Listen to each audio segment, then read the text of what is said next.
देखो बेटा लिखो मेटलर्जी, उसी का नाम है general principles and processes of isolation of elements. ये चैप्टर नंबर 6 क्लास 12 में जो भी साल सिलेबस में से हट गया।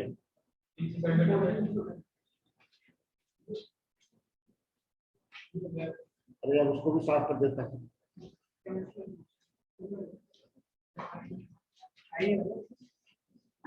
नहीं ना फिर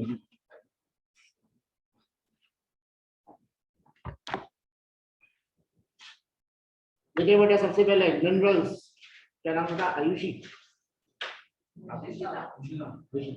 मिनरल्स किसे कहते हैं? मिनरल्स किसे कहते हैं बेटा?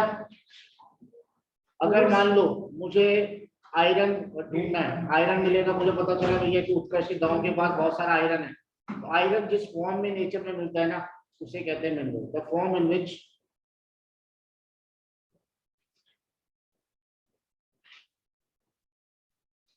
metal exists in nature।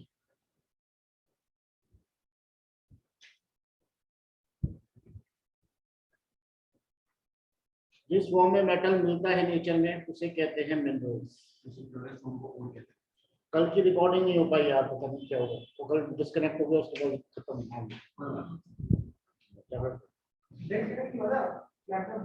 Discharge हो गया, तो गड़बड़ हो गया। आज तो हो गई, कोई दिक्कत, मैंने पहले लगा दिया था। The form in which metal exists in nature। अब मान लो वहां हम गए, उसके गांव में खुदाई करी, ये बहुत सारी खुदाई करी और क्रेन लगाई, केमिकल्स खर्च किए, तो उसमें खर्चा आया मेरा 20,000 रुपये। मान लो 20 से ज्यादा ही आएगा, मान लो 20,000 आया, 20,000 रुपये खर्चा आया। पर जब मैं बेचने गया मेटल तो मुझे मिले कितने? 15,000 रुपये। एक मिनट अंदर आ, एक सेकंड भेज दोगे नहीं, उसको नहीं मिला, इधर आएगा क्या?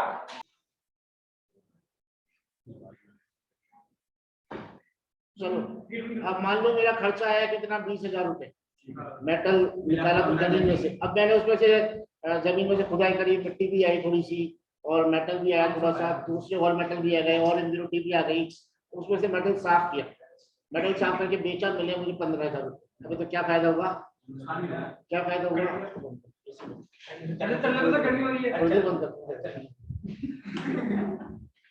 तो अगर फायदा हो, नहीं अगर फायदा होगा मिनरल से तो वही खुदाई करूंगा। मुझे लगा उत्कर्ष के गांव के पास भी है, पर वहां से ज्यादा मेटल नहीं मिला, मिट्टी ज्यादा मिल रही है, और मुझे पता लगा भाई समर्थ के गांव के पास बहुत सारा आयरन है, वहां जहाँ खूब सारा आयरन मिल रहा है, तो वही करूंगा ना।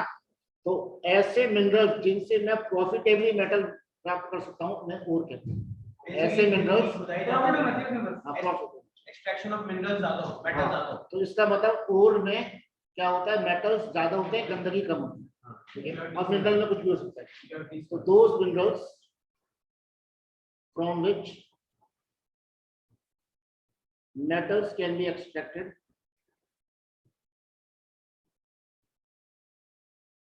profitably are known as ores।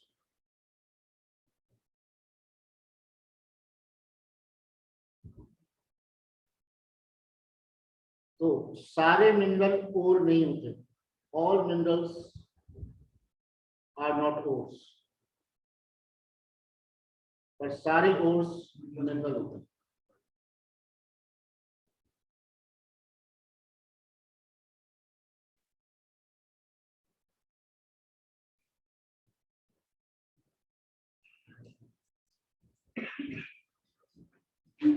अब और किस किस के हैं जो हमारे कोर्स में है, जो हमें याद रखने हैं? बहुत सारे 12th में तो हमें, पर नीट में और जेईई में बहुत सारे हमें सारे याद रखने। एक है तो याद करने का चैप्टर है, एक हमें याद रखना है। तो देखिए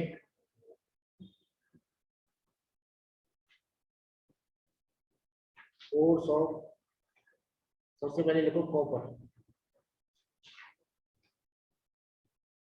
कॉपर का सबसे इंपॉर्टेंट होता है कॉपर पाइराइट, इसको फॉर्मूला याद है इसका CuFeS। दूसरा है कॉपर ग्लास CO2S। तीसरा है मैलेकाइट ग्रीन CuCO3.CuSO।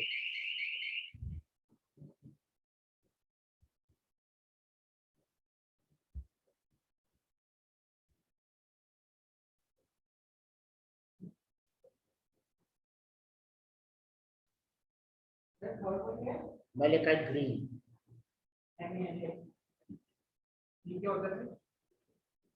ये मैलेकाइट ग्रीन इसको कहते हैं CuCO3.CuH। इससे कॉपर मिलेगा, खुदाई करेगा तो कॉपर ऐसे मिलता है, कॉपर नहीं मिलेगा, ये मिलेगा। इसके बाद देखो ओर्स ऑफ आयरन। पहला सबसे इंपॉर्टेंट है हेमेटाइट Fe2O3। दूसरा है मैग्नेटाइट Fe3O4। तीसरा है siderite FeCO3। Magnetite hematite magnetite siderite. Siderite सीधे राइट में जाओगे बेटा, साइड राइट, कोई लेफ्ट में नहीं जाना। थर्ड है एल्यूमिनियम फ्लोर, नहीं ऐसे लिखे टाइम पास। पहला बॉक्साइट Al2O3.2H2। दूसरा होता है एल्यूमिनियम Al2O3। तीसरा cryolite Na3Al F6।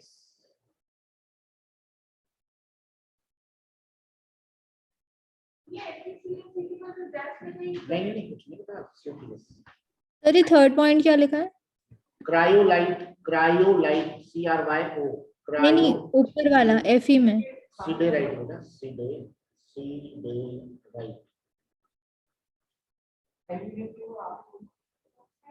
Bauxite aluminium granite. Sorry learn करना है क्या? हाँ बेटा कोर्स याद करना। Okay sir. चौथा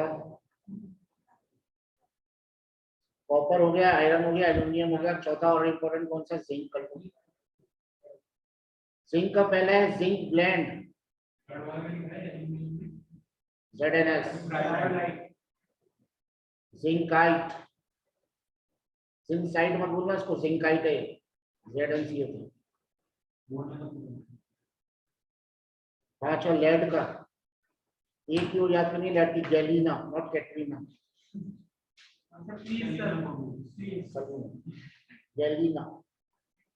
गैलीना सर एक बार ये जिंकाइट कैसे नाम लेंगे? Zincite ZnCO3।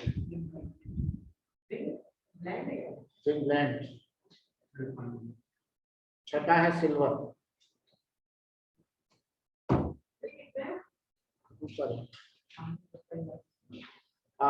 Horn silver.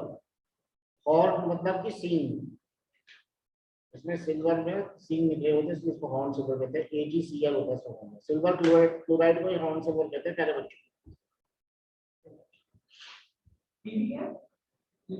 Lead. अच्छा मुझे बताओ जर्मन सिल्वर किसकी अलॉय होती है? अलॉय है ना जर्मन सिल्वर, किसकी? क्या क्या होते हैं जर्मन सिल्वर में? कॉपर, टिन और निकल। जर्मन सिल्वर में सिल्वर नहीं होती, ध्यान रखना। हॉर्न सिल्वर हो गया और अर्जेंटाइट। देखो ना कौन बना होगा।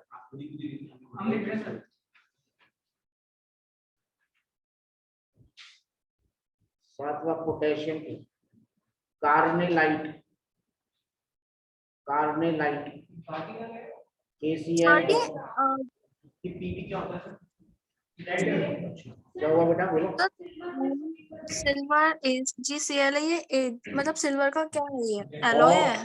सिल्वर का ओर है बेटा ये, हॉर्न सिल्वर, सिल्वर का एलॉय। यानी सिल्वर तुझे अगर जमीन में खुदाई करेंगे तो AgCl मिलेगा, Ag नहीं मिलेगा, समझ गए? ओके सर, ठीक है। हाँ ओके बोलो सर। बेटा।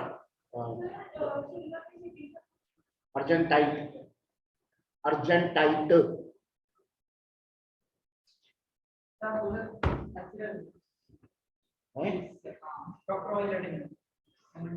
अच्छी लिखो, अच्छी लिखो या खराब लिखो? बढ़िया रहेगी। कोई और रह गई हो तो देख लो यार। पिंक की करा दूंगा एक कैसेटराइट और एक मरकरी की सिनाबार, बहुत सारी हो गई बस।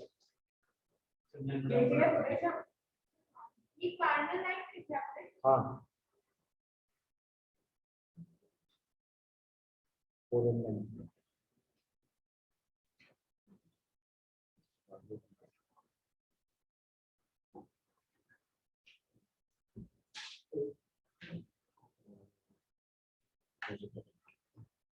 देखो बेटा कैसेटराइट है और कौन सी रह गई है?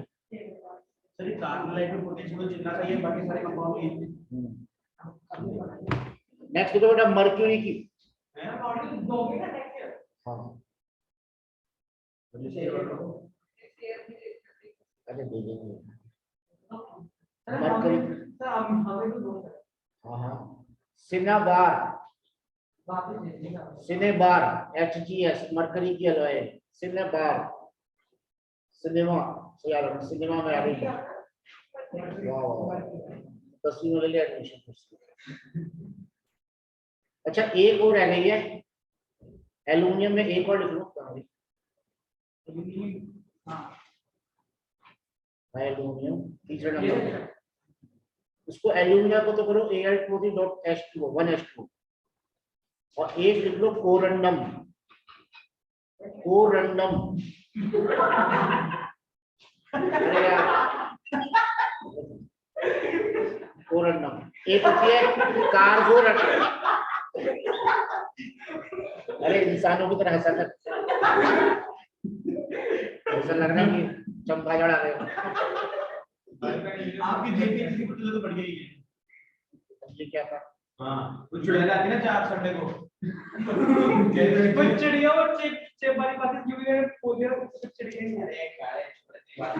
एक कार कोरंडम है, अरे सुनो एक कोरंडम एक कार्बोरंडम होती है। सिलिकॉन कार्बन एक जैसे नाम बेटा आए हुए क्वेश्चन है सब पहले बता रहे हैं ऑब्जेक्टिव में। किसमें लिखना है ये अलग से लिखते हैं साथ में, सिलिकॉन की हो रहा है सिलिकॉन कार्बाइड, ताकि नाम एक जैसे है ना कंफ्यूज नहीं हो, उसने लिखा दिया है। और एक ग्लास लिखेंगे बस। अरे ये आपने एकदम फिगर जुड़वा दिया। अरे यार Al2O3 और फिर कार्बोरंडम होती है सिलिकॉन की, और ऐसा इसी फॉर्मूला होता है उसका, नाम सेम है, इसके कंफ्यूजन नहीं हो। सर सुनो अरे सेम नहीं है क्या? सिमिलर कोरंडम और कार्बोरंडम पता है क्या?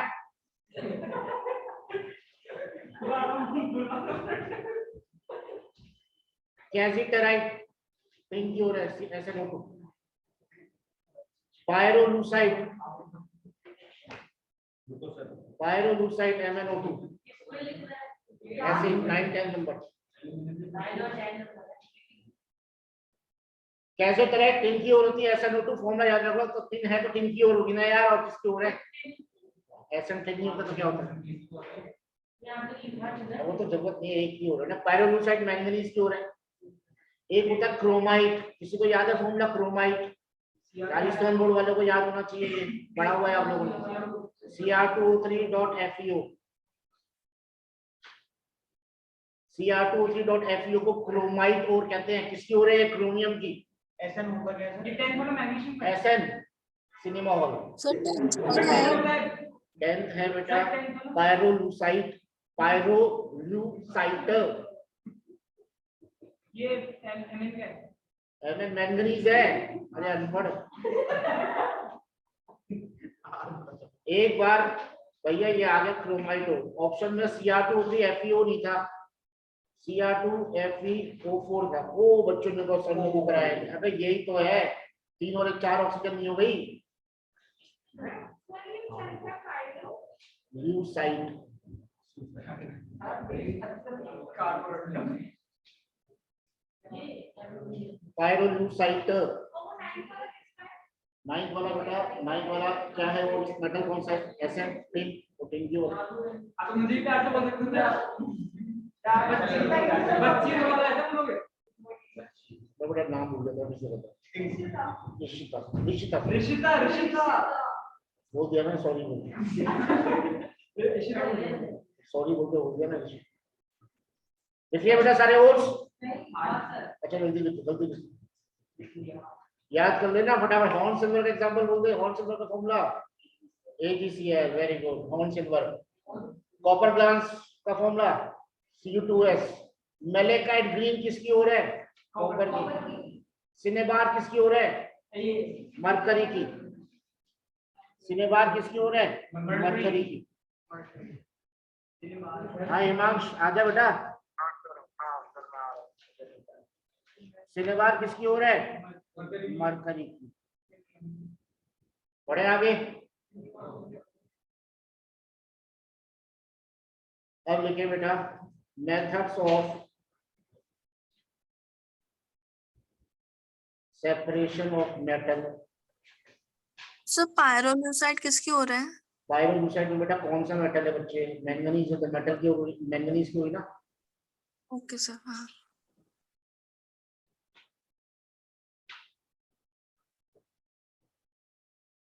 Methods of separation of metal from its ore. Ore से मेटल को सेपरेट करना है तो ऐसे नहीं कि खुदाई करो मेटल आ गया छानो उसको मिल गया, ऐसे नहीं होता बेटा। मेटलर्जी एक ब्रांच है, आप लोगों को पता ही है इंजीनियरिंग में। अनुराग को वही तो मुझे जिसके फोटो लगी है पीछे, मेटलर्जी नहीं है उसने NIT। तो सबसे पहला होता है कंसंट्रेशन ऑफ ओर। सबसे पहले होता है कंसंट्रेशन ऑफ ओर। जैसे घर में झाड़ू लगाते हैं तो क्या करते हैं, एक कोने में झाड़ू लगाई, वहां से कचरा उठा दिया, दूसरे कोने से कचरा उठा दिया, नहीं पहले उसको कंसंट्रेट करते हैं एक जगह, फिर कचरा उठा। जिंदगी में आगे बढ़ना और पीछे जाना, क्या क्या पसंद करोगे? आगे बढ़ना। आगे बढ़ना तो झाड़ू लगाओ, क्योंकि पोछा लगाओगे तो पीछे आओगे, झाड़ू लगाते समय आदमी आगे जाता है। पीछे आता है, पीछे आता है।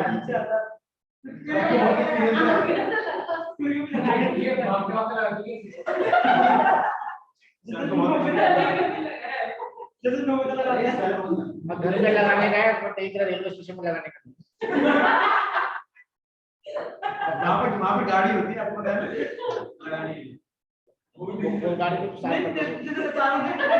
बस बेटा आप देखो, कंसंट्रेशन कर लिया हमने। कंसंट्रेशन में भी कई सारे मेथड है, अपन देखेंगे। उसके बाद हम क्या करेंगे, जो कंसंट्रेटेड ओर है ना उसको कन्वर्ट करेंगे मेटल ऑक्साइड में। तो कन्वर्ट करेंगे, कन्वर्जन ऑफ कंसंट्रेटेड ओर को प्यार से लिख दिया मैंने CO into metal oxide MO। अब किसी को पूछ लिया CO और MO क्या है, कंसंट्रेटेड ओर को मेटल ऑक्साइड में बदलेंगे। कंसंट्रेटेड ओर को मेटल ऑक्साइड में, तो ये पूरा लिख देते ना आप, कोई दिक्कत नहीं। फिर मेटल ऑक्साइड से मेटल मिलेगा कि नहीं मिलेगा? तो मेटल ऑक्साइड से ऑक्सीजन हटाने को क्या बोलेंगे? रिडक्शन। ऑक्सीजन हटाना इज रिडक्शन ऑफ कोर्स। और उसके बाद करेंगे रिफाइनिंग। कई किताबों में पहला मेथड कंसंट्रेशन नहीं दिया हुआ है, पल्वराइजेशन दिया हुआ है। कोई खास बात नहीं होती, मैं लिखा दूंगा। पल्वराइजेशन का मतलब होता है बड़े बड़े मिट्टी के ढेलों को छोटे टुकड़ों में तोड़ना, बस। उसके बाद कंसंट्रेशन करते हैं। तो लिखा देते हैं, एक एक करके सारे पढ़ेंगे, पहले तो हेडिंग डालिए, चारों लिख लो। ये 4 स्टेप पे पूरी चैप्टर खत्म हो जाएगा।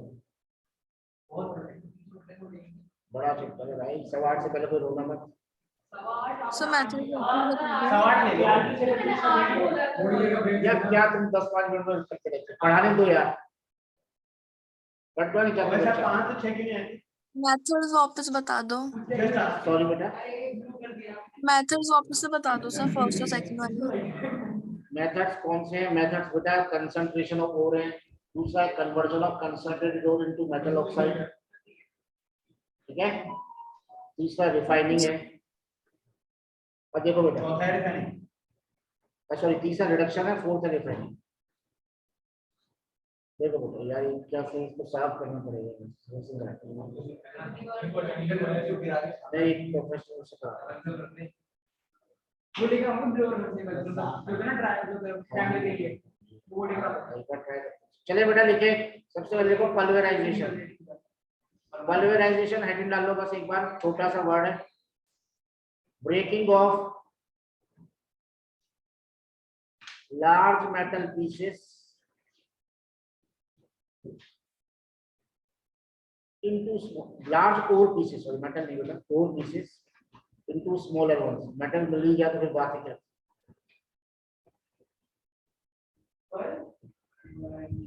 pulverization।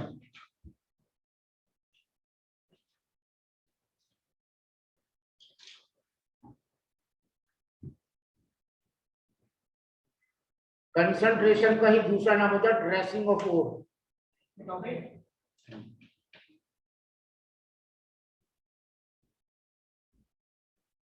Dressing of ore.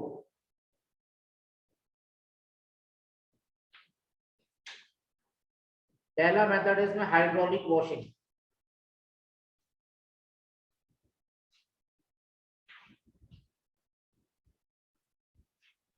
Hydraulic washing किसे कहते हैं? देखो बेटा हाइड्रोलिक वॉशिंग बहुत, या इसी का एक और नाम है ग्रेविटी सेपरेशन मेथड। बहुत सिंपल है।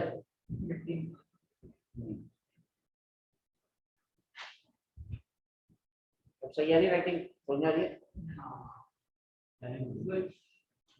ग्रेविटी सेपरेशन मेथड क्या होता है? यहाँ से घट घट घट घट घट घट एक स्लो बना होता है, यहाँ से और गिराते हैं, खट खट खट खट खट खट खट, एक हाई स्ट्रीम ऑफ वाटर का प्रेशर डालते हैं, प्रेशर से पानी डालते हैं, तो गंदगी यानी इम्प्योरिटीज की डेंसिटी होती है कम, वो होती है हल्की, ऐसे बह जाती है पानी के साथ।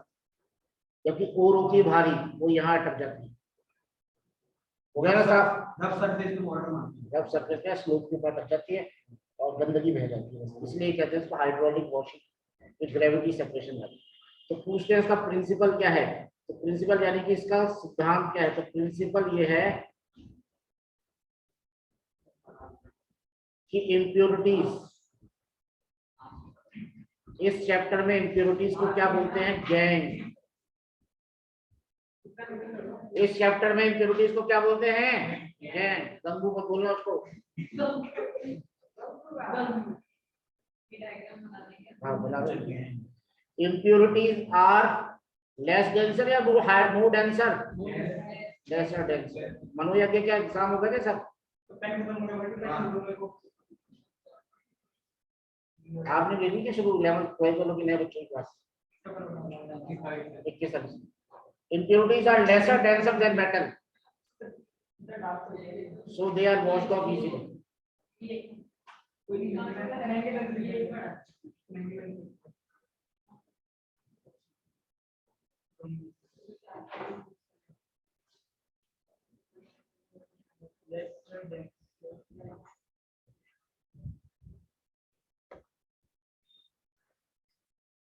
चलो आगे बढ़े। ज्यादातर मेटल्स के लिए यही यूज करते हैं,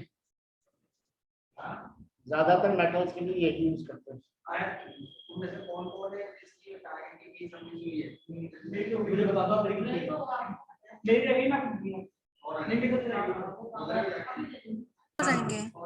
हाँ रफ मेथड है, तो मोटी मोटी गंदगी लगेगी, तो खास बात नहीं।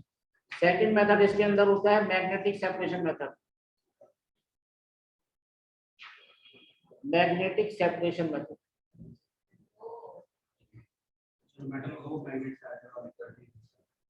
अब मैग्नेटिक सेपरेशन मेथड नाम से पता लग रहा है जिनमें मैग्नेटिक प्रॉपर्टी होती है वही साफ होता है।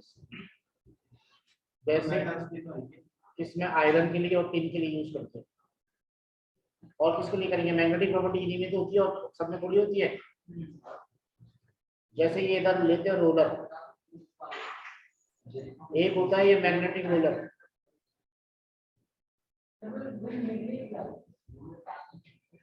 यहां से और गिराते हैं, ये और इसमें ढलती भी आती है, तो मैग्नेटिक है ये रोलर। तो जिन और पार्टिकल्स में मैग्नेटिक प्रॉपर्टीज होती हैं वो तो यहाँ गिर जाते हैं, और जो गंदगी होती है वो दूर गिर जाती है। बेटा यहाँ से और गिराई ऊपर से बेल्ट के ऊपर से, आटी चक्की वाली कन्वेयर बेल्ट है बेटा, ये रोलर मैग्नेटिक है, तो जिन ओर में तो ओर में मैग्नेटिक प्रॉपर्टी होगी और गंदगी में नहीं होगी, तो गंदगी तो दूर चली जाएगी, ओर पास में से। तो यहाँ तो हमें ओर, सॉरी नहीं मेटल सिक्योर एडी को मैग्नेटिक है ना, बस ये दोनों मैग्नेटिक पास में गिनेंगे, इसकी इतनी मैग्नेटिक प्रॉपर्टी नहीं होती। डायरेक्ट भी तो नीचे जा रही है, नीचे क्या बोलते हैं इसको? गैंग, गैंग यानी इम्प्योरिटीज। लिया फिर नीचे और भी नीचे आ रहा है, तो दोनों नीचे ही आएंगे और जो ऊपर जाएंगे फिर ग्रेविटी वापस ठंडा करके फिर वापस उतारने की पड़ता है और फिर फॉर्म में अभी क्या लिखेगा देखो, और पार्टिकल्स हैव मैग्नेटिक प्रॉपर्टीज,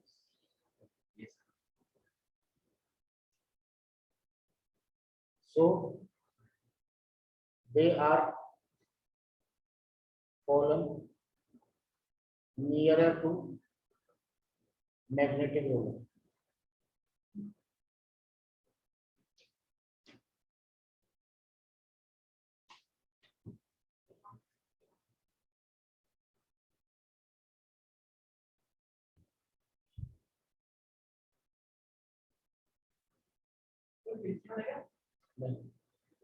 तीसरा है सबसे important, froth flotation method, froth flotation method. ये है यूज्ड फॉर सल्फाइड ओर, ये इंपॉर्टेंट पॉइंट है, used for sulphide ore only.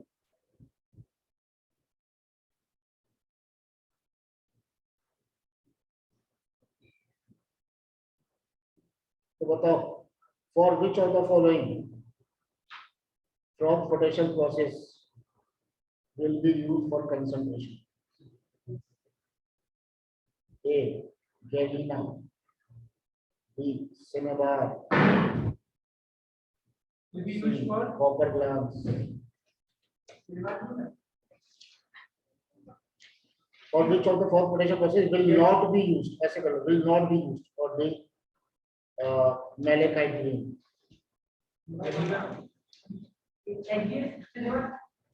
किसके लिए नहीं करते? बोलो बेटा, गौरी, फरहान, प्रिया, श्रेया, मानव। ये बस गैलिना मैलेकाइट ग्रीन के लिए नहीं कर सकते, क्योंकि गैलिना होता है पीबीएस, सल्फर है, सिनेबार होता है एचजीएस, सल्फर है, कॉपर ग्लास होता है सीयू2एस, सल्फर है। मैलेकाइट ग्रीन में सल्फर नहीं। इनका वो कल ट्यूसडे अब पेपर मैं जेरोक्स करके देता हूँ, कल मिल जाएगा तो जेरोक्स के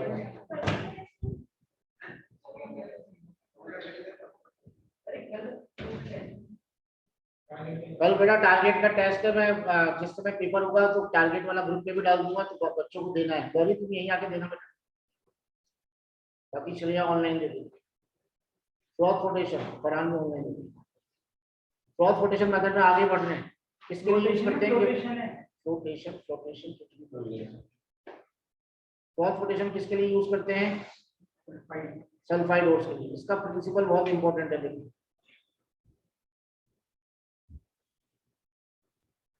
अब देखो बेटा, जो टैंक होता है ना, एक टैंक लेते हैं उसके लिए, उस टैंक में ओर को डाल देते हैं, इसको डाल देते हैं। अब ओर को साफ करना है, यानी उसके अंदर गंदगी है भाई, ओर को साफ करना है ना, उसमें गंदगी है ना, तो जो गंदगी होती है ना, उसकी एफिनिटी होती है पानी के साथ। किसके साथ? पानी के साथ एफिनिटी होती है, गंदगी के ऊपर पानी चिपक जाता है। और होती है सल्फाइड, उसके ऊपर ऑयल चिपक जाता है। अब कौन हल्का होता है? ऑयल हल्का होता है, पानी ऑयल हल्का होता है, तो ओर के ऊपर ऑयल चिपका है, ओर के ऊपर ऑयल चिपका है, तो वो ऑयल ओर जो है ऑयल के साथ तैर के ऊपर आ जाती है टैंक, और गंदगी के ऊपर पानी चिपका है, पानी भारी होता है, वो नीचे चला जाता है, अलग हो गए। तो प्रिंसिपल यही है, सल्फाइड ओर्स बेटा ये याद कर लेना, समझ लेना, समझोगे तो फायदे में रहोगे, क्योंकि ऑब्जेक्टिव है, समझने से ही काम होगा। पूरा सेंटेंस तो लिखना नहीं है। Affinity towards oil while gangue particles have affinity towards water. इसी में ही है बेटा, इसी में। गैंग की एफिनिटी किसके लिए होती है और ओट्स की एफिनिटी किसके लिए होती है सल्फाइड ऑयल के लिए? ऑयल की।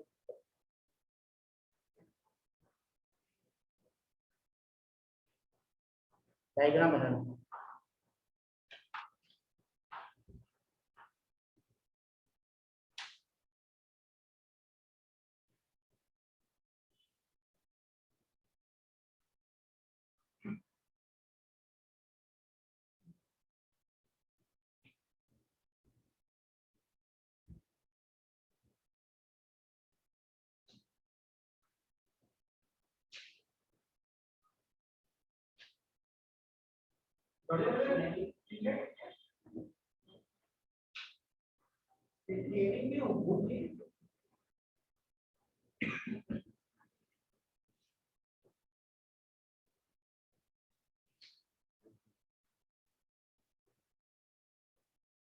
ये ग्रीन दिख रहा है, कोई बात नहीं। ये और है, क्या है ये?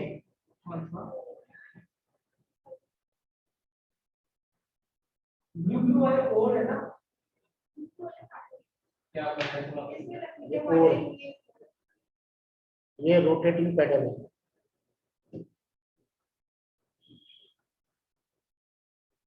वो जो और ये क्या है? एयर आती है, यहाँ से एयर आएगी, देखो यहाँ से आएगी और यहाँ पे क्या है? फोर्स है ना, इसमें से अंदर निकल जाएगी।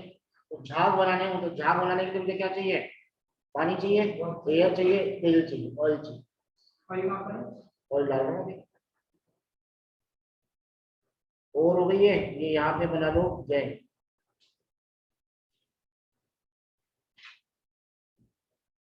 और के ऊपर क्या चिपक जाएगा? Very good, oil. कौन सा ऑयल डालते हैं? पाइन ऑयल, चीड़ का तेल। चीड़ का तेल। और गैंग के ऊपर क्या डालते हैं? गैंग के ऊपर क्या होगा? ये वाटर। कलर चेंज कर रहा हूँ इसमें, उसमें नहीं आ रहा तो उसमें देख ले ऑनलाइन बता रहा। लिंक वही है पुराना, एक ही 2 साल से। हाँ 2 साल से। हाँ वो एक ही क्लास एक ही वो फर्स्ट में चला रहा है, दूसरा ठीक है। अब इसमें होता क्या है? यहाँ से एयर आती है टुक टुक टुक टुक टुक करके, फिर आपने पानी डाल रखा है, ऑयल डाल रखा है, और फिर आप ये रोटेट कर रहे ना। अरे क्या है यार, तू देख लेना, वो दे रखा है ना तुझे, उसको लिंक को ज्वाइन कर, बस एक ही लिंक है, भेज दो दोबारा से। उसमें रोटेटिंग पेडल है, वो घूमेगा तो और ऑयल और एयर सब घूमेंगे तो क्या प्रोड्यूस हो जाएगा? झाग। झाग प्रोड्यूस हो जाएगा ऐसा। ऐसा ऑयल अपन ने डाला क्यों ना, ताकि अपन और को अपन छांट सके अलग से। झाग बन गया। अब झाग बन गया, ये फ्रॉथ है। फ्रॉथ, फ्रॉथ मतलब होता है झाग। फ्रॉथ मतलब क्या होता है? झाग। झाग बन गया भाई। अब साथ में इसमें डालते हैं सोडियम एमाइल जैंथेट। जोर से बोलो रिश्ता, क्या डालते हैं? जैंथेट। ये फ्लोटेशन एजेंट है। क्या है ये? फ्लोटेशन एजेंट का मतलब क्या होता है? प्लवन कारक, तैराने वाला। ये ओर को तैरा के ऊपर ले आता है। फ्लोटेशन एजेंट ओर को तैराने में हेल्प करता है, तैर के ऊपर आनी है ना ओर को, उसमें हेल्प करता है। और एक होता है पाइन ऑयल। पाइन ऑयल क्या होता है? फ्रॉथिंग एजेंट, झाग कारक। फ्रॉथिंग एजेंट, झाग कारक, झाग बनता है इससे। देखो अब साथ एक जगह में सारी चीजें लिखा दूंगा। फ्रॉथिंग एजेंट कौन सा है, फ्लोटेशन एजेंट कौन सा है, सोडियम एमाइल जैंथेट क्या है, सारी चीजें। इसमें बहुत इधर सारे कलर भी हो गए लास्ट में दिख रहा है। इसमें यार इसको सर्विस करवाना, कल तो किए थी वो, एक बार और करते क्या अभी? इसमें हमको डालना पड़ेगा, इसको बुलाना पड़ेगा। तो हो एग्जाम पहले रहता हूँ आराम से, मैं हूँ ना रात भर नहीं, 6 घंटे क्लास में। कहने की बात है तुम तो देखता था, तो बैठे रहते थे वहाँ पे। हाँ यार, बातें कर रहा है। जन्म से सर्च किया बोलते अब सर का पानी खत्म कर रहा है। हाँ मुझे दे। ऐसा पापा ला देंगे। नहीं छठे घंटे क्लासे हैं। ठीक है बेटा, यहाँ आ जाओ बेटा। भाई हिमांशु काम करेगा, पानी खोल ले बैठा। अरे इधर आ जाओ। मंदिर में जा। लिख लिया बेटा। अब एक इसमें और लिखो, NaCN। क्या डालते हैं? ये होता है डिप्रेशन का काम करता है। किसका? डिप्रेशन। डिप्रेशन क्यों डाल रहे हैं? अलग-अलग क्यों डाल रहे हैं? बताऊंगा बताया कि हाँ सर, ये सब ऐसे क्यों डाल रहे हैं? मतलब क्यों डाल रहे हैं? एक साथ कुछ डालेंगे। तो बेटा हम लोगों ने क्या क्या डाला है इसके अंदर? सबसे पहले तो डाला फ्रॉथिंग एजेंट। कौन सा होता है फ्रॉथिंग एजेंट? सबसे पहले तो पनीर डाला है, फ्लोटिंग एजेंट। फ्रॉथिंग एजेंट क्या होता है? Fine oil. फ्लोटेशन एजेंट क्या होता है? सोडियम कुछ अमाइल करके। सोडियम पोटेशियम अमाइल जलते। इसका कॉमन नेम यही है। फिर डालेंगे इसके अंदर NaCN। वो कैसे काम करता है? डिप्रेसेंट की तरह। डिप्रेसेंट की तरह। होता क्या है? डिप्रेस करता है। क्या क्या डिप्रेस करता है बताओ हमें यार, बताएंगे। और कुछ रह गया क्या? कुछ रह गया? आंसर रह गया ना, रह गई। बस और तो क्या डालेंगे? एयर वाटर वगैरह। NaCN ही तो डालते हैं।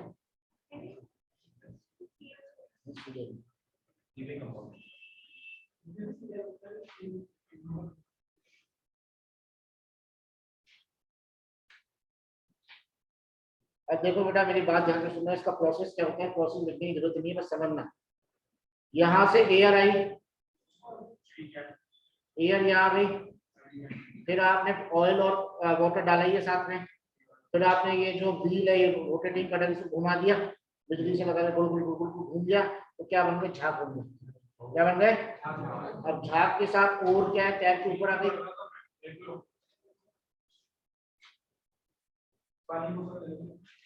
ये कब पड़ा है?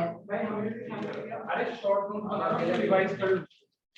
तो टायर के ऊपर आ गई और, अरे और टायर के ऊपर आ गई। फिर क्या कर रहे थे? और आ गया, झाग आ गया ऊपर।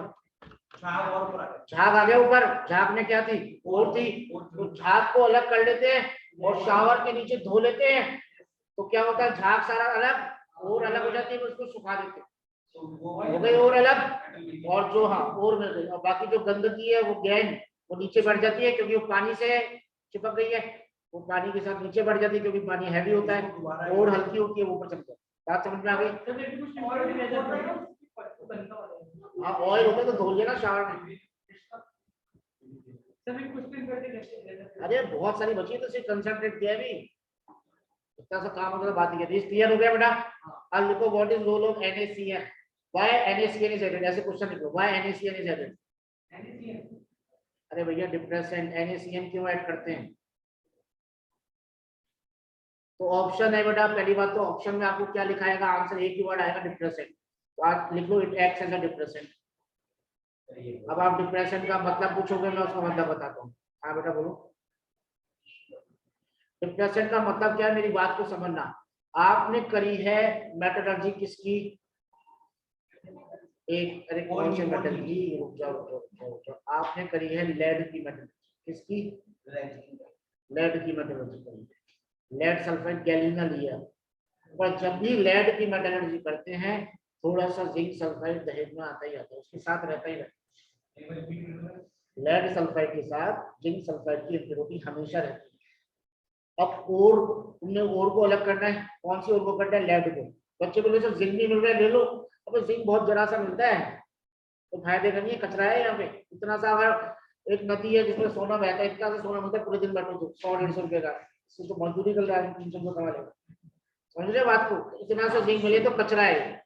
हम क्या करते हैं? अब मुझे बताओ, ऑयल किसको पकड़ेगा? लेड सल्फाइड को, जिंक सल्फाइड को, या दोनों को? दोनों को पकड़ेगा। ऑयल को क्या पता तुम्हें किसकी करनी है? वो तो किसको पहचानता है? सल्फर को। वो तो सल्फाइड को पहचानता है। दोनों सल्फाइड दोनों ऊपर आ जाएंगे। तो मैं किसको नीचे को देना चाहता हूँ? जिंक को। तो मैं डिप्रेशन डालता हूँ NaCN। NaCN डिप्रेशन का काम करता है, जिंक के साथ कंबाइन होके उसे नीचे बढ़ाता है। बोलते चलो भाई नीचे चलो, तुम्हारा काम नीचे या ऊपर क्या लेने आ गए तुम? Na2ZnCN4 ये कॉम्प्लेक्स बन जाता है, ये भी नीचे, चलो भाई नीचे, Na2H भी नीचे। तो क्या NaCN डिप्रेसेंट ने जिंक सल्फाइड की रिएक्टिविटी कम करी, इसलिए डिप्रेसेंट का काम करता है।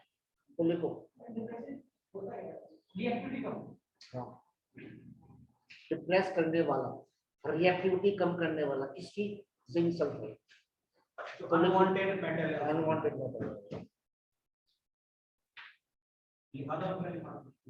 लिख लो कि इसमें लिख लो अगला पॉइंट, इसके बाद इसी में लिख लो NaCN depresses activity reactivity of zinc sulfide which is present as impurity.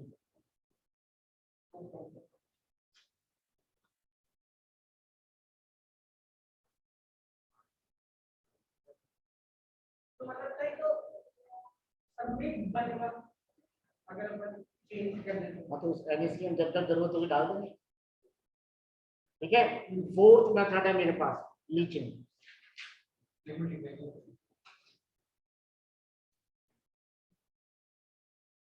Fourth method क्या है मेरे पास? लीचिंग।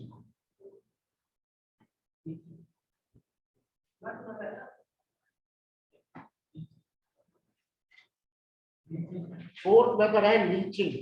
लीचिंग अकेला केमिकल प्रोसेस है कंसंट्रेशन का, बाकी के तीनों physical. It is the only chemical process. चलिए आप किसके लिए करते हैं लीचिंग? पता नहीं। बताता हूँ। For concentration of ore. Ore की कंसंट्रेशन करने के लिए अकेला केमिकल प्रोसेस है, बाकी सारे कैसे हैं? Physical process.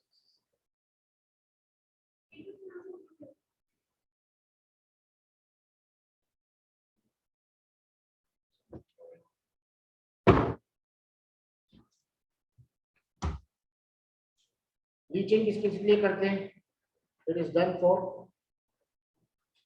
Aluminium, gold and silver. Aluminium, gold और सिल्वर के लिए।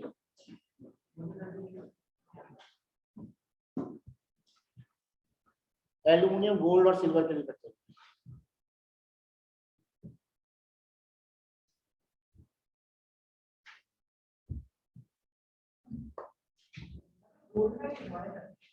खाने पीछे अच्छा और नहीं होगी तो नहीं पता होगा। वैसे तो लिस्ट में बहुत सारे ही हैं, कितने मेटल हो सकते हैं, इंपॉर्टेंट ही करनी है याद करनी होगी। इतने बड़े और में ये सब ज्यादा से गोल्ड निकल जाता है इन सब चीजें। तो बेटा सबसे पहले लिखो उसमें बेयर्स प्रोसेस। लीचिंग में ही पहला करना है bears process. Bears process, bears process किसके लिए करते हैं? एल्यूमिनियम के लिए। ध्यान रखना, एल्यूमिनियम की कंसंट्रेशन कौन से मेथड से करते हैं? 4 ऑप्शन आ गए। बेयर प्रोसेस, ऐसे याद रखना है। ऑब्जेक्टिव में बस काम की चीजें याद रखना है। बेयर प्रोसेस किसके लिए करते हैं? क्या करते हैं इसमें? आपने रीजन क्या बताया? अरे क्या रीजन है? क्या बेयर प्रोसेस दाम है एल्यूमिनियम की मेटल उसी का। ये फिफ्थ वाला है ना? क्या फिफ्थ वाला है? लीचिंग के अंदर है पहला पॉइंट, आपने डी ये लिखा है। डी भी चौथा ही होता है, पांचवा नहीं होता। तभी बोल रहा हूँ फिफ्थ होना चाहिए। आप कल पढ़ाओगे ना केमिकल बॉन्डिंग? अब मैं टाइम बता दूंगा, मैसेज कर दूंगा। Al2O3 बन जाएगा, मैसेज कर दूंगा। Al2O3 बन जाएगा, Al2O3 बन जाएगा। इसकी रिएक्शन अपन फिर करेंगे NaOH और CO2 से। NaAlO2 Al2O3.XH2 बनेगा, फिर इसकी करेंगे NaAlO2 प्लस Al2O3, ये बन जाएगा। लीचिंग में केमिकल्स ट्रीट करते हैं।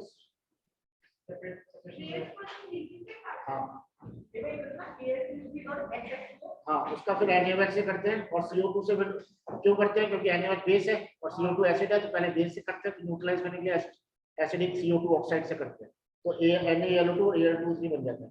तो बच्चे वो बोलते हैं सर यहाँ पे तो Al2O3 यही मिल जाता है, पानी को अलग कर देते हैं, बट ये इम्प्योर थी। है ना, ये कंसंट्रेटेड, गंदगी कम है इसमें, इसमें बहुत ज्यादा है।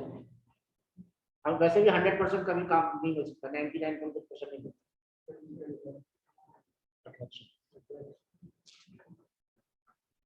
बेयर प्रोसेस के बाद आता है सरपैक प्रोसेस, सरपैक्स प्रोसेस, सब साइंटिस्ट के नाम के ऊपर बेस्ड है। सरपैक प्रोसेस किसके लिए होता है, सुना है किसी ने? राजस्थान बोर्ड ऑनलाइन वाले बच्चे कोई बोलो। फॉर एल्यूमिनियम, ये भी एल्यूमिनियम के लिए होता है। Al2O3 का करते हैं कार्बन और नाइट्रोजन से एल्यूमिनियम नाइट्राइड बनता है, पानी से रिएक्ट करते हैं, एल्यूमिनियम हाइड्रोक्साइड बन जाता है, हीट करते हैं, Al2O3 अलग हो जाता है, काम हो गया। हाँ, एल्यूमिनियम नाइट्राइड। तो बेटा आप खुद ही समझ चुके हो कि भाई ये ठीक होगा, आप खुद ही समझ चुके हो कि भाई ये कैसे है ये क्वेश्चन। एल्यूमिनियम के लिए कौन कौन से मेथड है? बेयर, सरपैक्स, ऑल एंड ऑल, बेटा बेयर और सरपैक्स। सरपैक किसके लिए होता है? एल्यूमिनियम के लिए। बेयर किसके लिए होता है? एल्यूमिनियम के लिए। लीचिंग के दो मेथड कौन कौन से एल्यूमिनियम के? बेयर और सरपैक्स। ऐसे ये रिएक्शन आपको ध्यान रखने की जरूरत नहीं, आपको बस इतना से ध्यान रखना है सरपैक में कार्बन नाइट्रोजन यूज करते हैं, इसमें NaOH यूज करते हैं, इससे इंपॉर्टेंट होता है। ज्यादा ढंग से पढ़ने का आउटपुट है, ज्यादा पढ़ने का आउटपुट नहीं। क्या बात। सी और लास्ट मेथड जो होता है वो होता है MacArthur Forrest process. MacArthur Forrest उसका नाम था, ऐसा नहीं कि जंगल में बैठने के लिए। फॉरेस्ट सर्जन का नाम तो मैक आर्थर।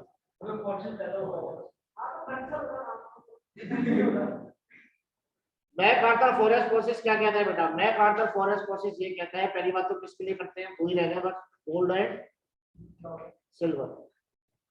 ये गोल्ड और सिल्वर है, इनको मैं मेटल मान लेता हूँ, एम से इंडिकेट कर रहा हूँ। किससे कर रहा हूँ? अरे किससे इंडिकेट कर रहा हूँ? एम से।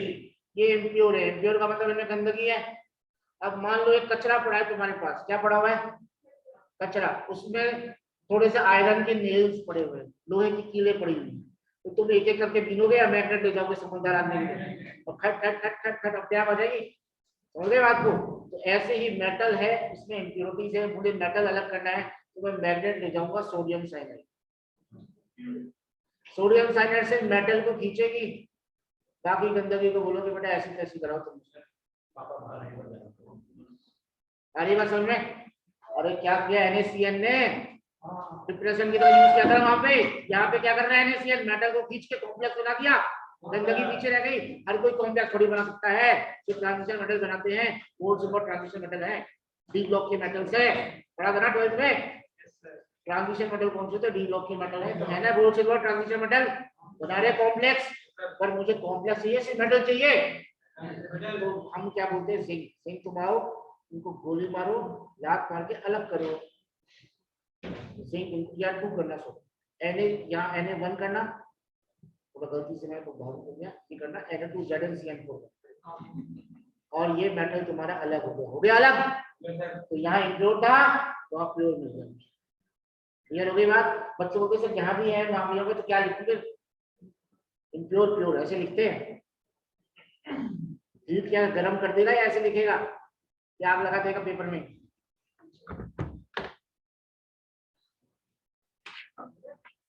ये लिखो पहले।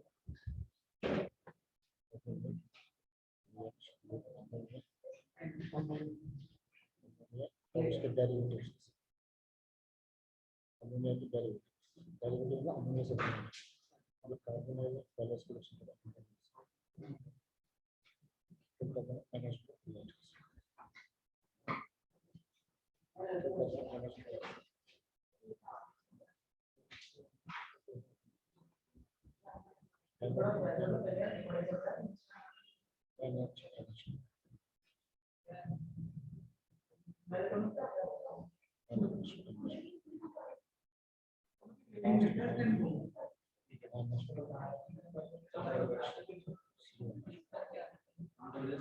दूसरे बता देना मुझे।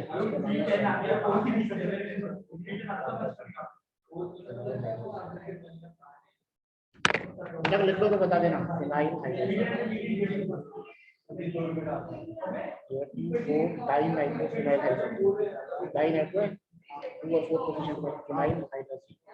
इसका नाम है हाइड्रोजन,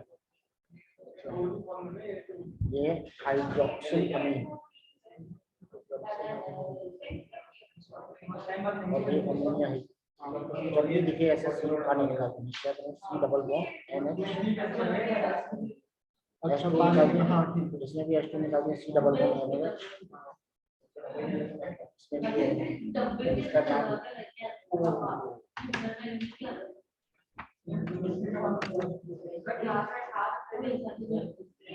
बेटा लिखे हमने, ये लिख लिया बेटा सबने, सारे बेटा करो नाम हाँ हाँ हाँ बोलिए।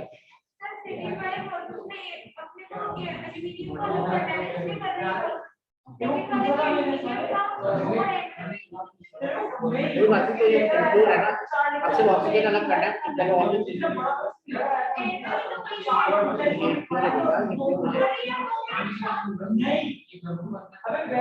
बेटा एक सेकंड प्लीज, ये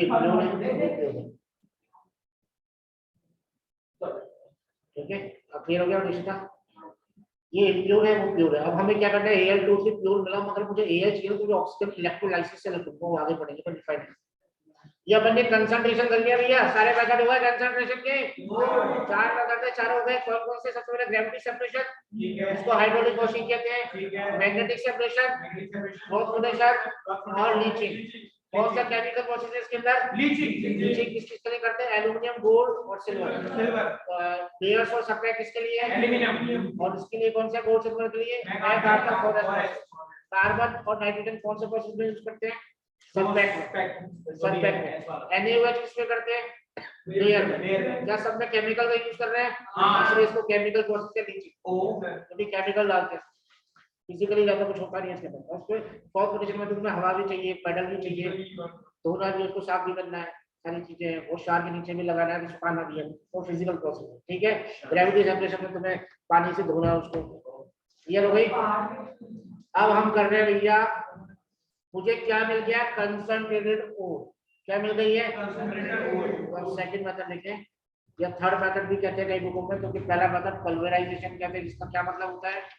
सेपरेशन ऑफ ओर, बड़े पार्टिकल को छोटे में तोड़ना, तो कोई काम की चीज है नहीं। अच्छा, कंसंट्रेशन का दूसरा नाम क्या है फरहान? प्रेसिंग। कंसंट्रेशन का एक और नाम क्या बताया था मैंने? Pressing, pressing of ore. Second step है conversion of concentrated ore into metal oxide.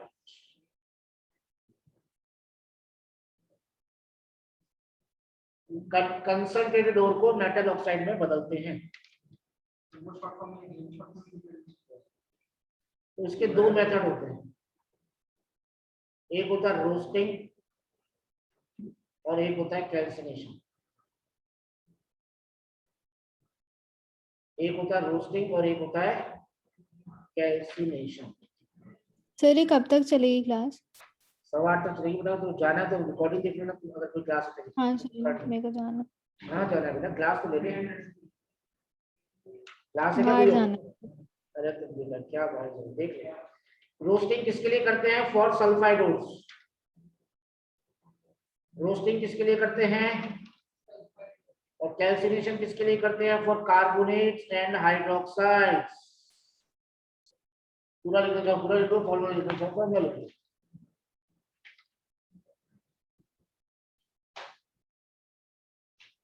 तो उसके आगे बनाता ना। हाँ उसके आगे तो मैंने बना। अच्छा सर आपने कल की क्लास रिकॉर्ड नहीं करी? बेटा वो हुई नहीं, रिकॉर्ड करी थी, वो बीच में डिस्चार्ज हो गया, वो गड़बड़ हो गया।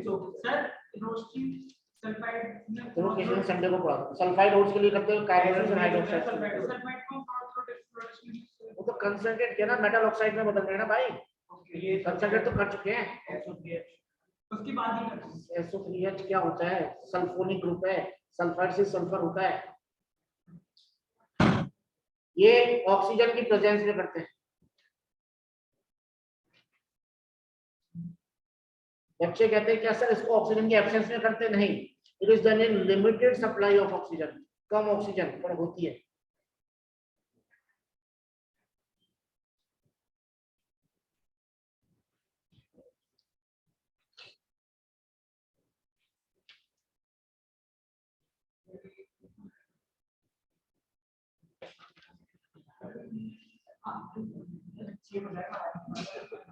जैसे जिंक सल्फाइड है, कॉपर सल्फाइड है, रोस्टिंग से फायदा क्या होता है? तुमने रोस्टिंग कराई, जिंक सल्फाइड को ऑक्सीजन से रिएक्शन कराया, तुम्हें तो जिंक सल्फाइड मिली है भी कंसंट्रेट करके। इससे क्या था कंसंट्रेट जिंक सल्फाइड को? कौन से मेथड से? सल्फर है ना यार उसमें, भूल जाते हो यार, अभी तो पढ़ा था। अब जिंक सल्फाइड को जब तुमने ऑक्सीजन से कराया तो जिंक ऑक्साइड बदल गई और SO2 बाहर निकल गई। अबे यही तो करना था, कंसंट्रेटेड रोड को मेटल ऑक्साइड में बदलना था, बदल देना मेटल ऑक्साइड। अब बताओ क्यों करते हैं? सल्फर को जिंक ऑक्साइड में क्यों कन्वर्ट करते हैं? आगे मैं क्वेश्चन पूछता हूँ, समझ में आ जाएगा। पहले तब लिखो, पहले तब लिखो, मैं बताता हूँ क्या पूछना चाहता हूँ, मैं बताऊंगा। ये ऊपर एरो का मतलब क्या है? रिश्ता गैस की फॉर्म में निकले। नीचे एरो का मतलब क्या है? प्रेसिपिटेट।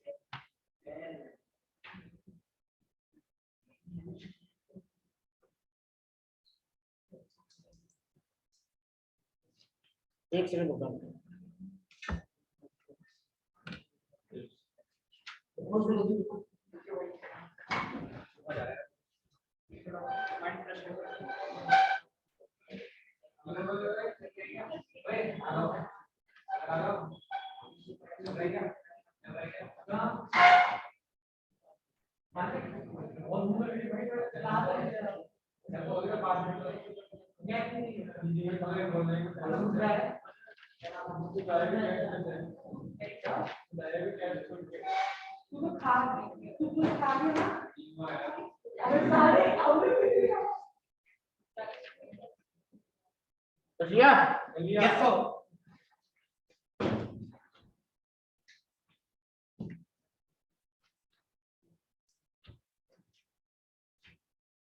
आगे बढ़े।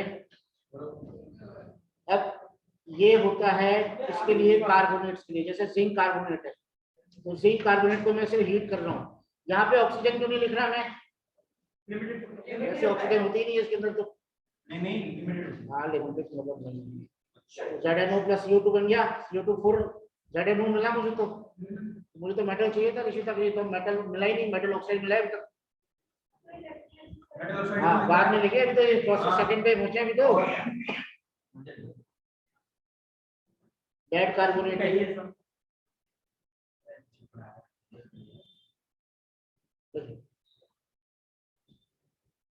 इसका नाम ये है, इसको भी ऑक्सीजन OXI है, OXI है सेकंड वाले ऑक्सीजन OXI है। कार्बन की 4 नंबर सबको जोड़ना है। अब बेटा इसका एडवांटेज क्या होता है? एडवांटेज ये है कि sulphides are converted to oxides.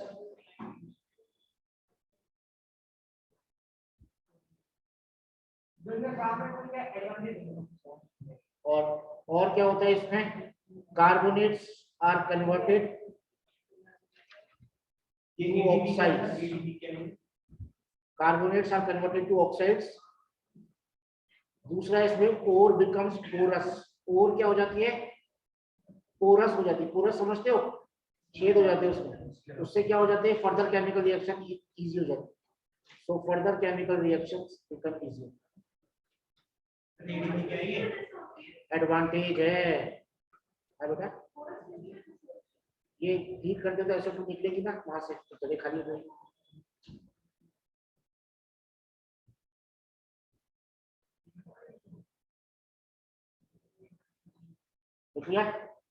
Oxide. अब आप मुझे बताओ, मुझे अभी भी तो मेटल तो मिला नहीं, जिंक ऑक्साइड मिली है। मुझे अभी भी मेटल मिला नहीं, जिंक ऑक्साइड मिली है। जिंक सल्फाइड तो पहले ही था, यानी कि मैं क्या करूंगा? जिंक ऑक्साइड का कार्बन से रिएक्शन करके जिंक प्लस CO बनाऊंगा, हाँ या ना?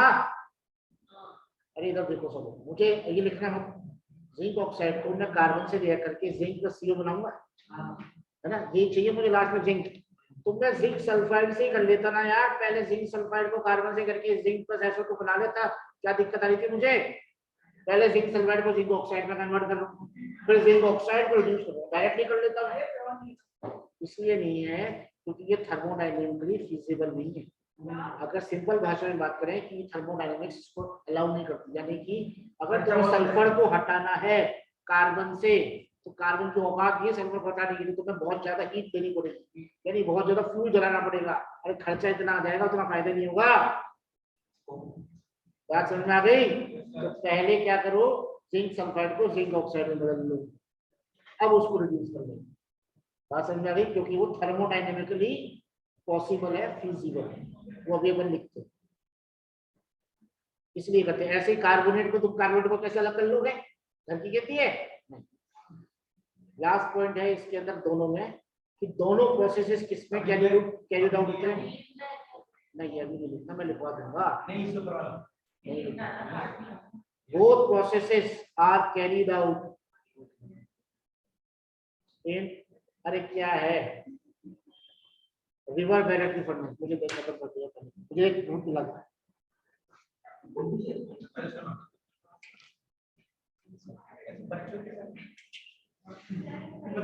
रिवर बैरेटरी फर्नेस, फर्नेस भट्टी का नाम है रिवर बैरेटरी, परावर्तनी भट्टी।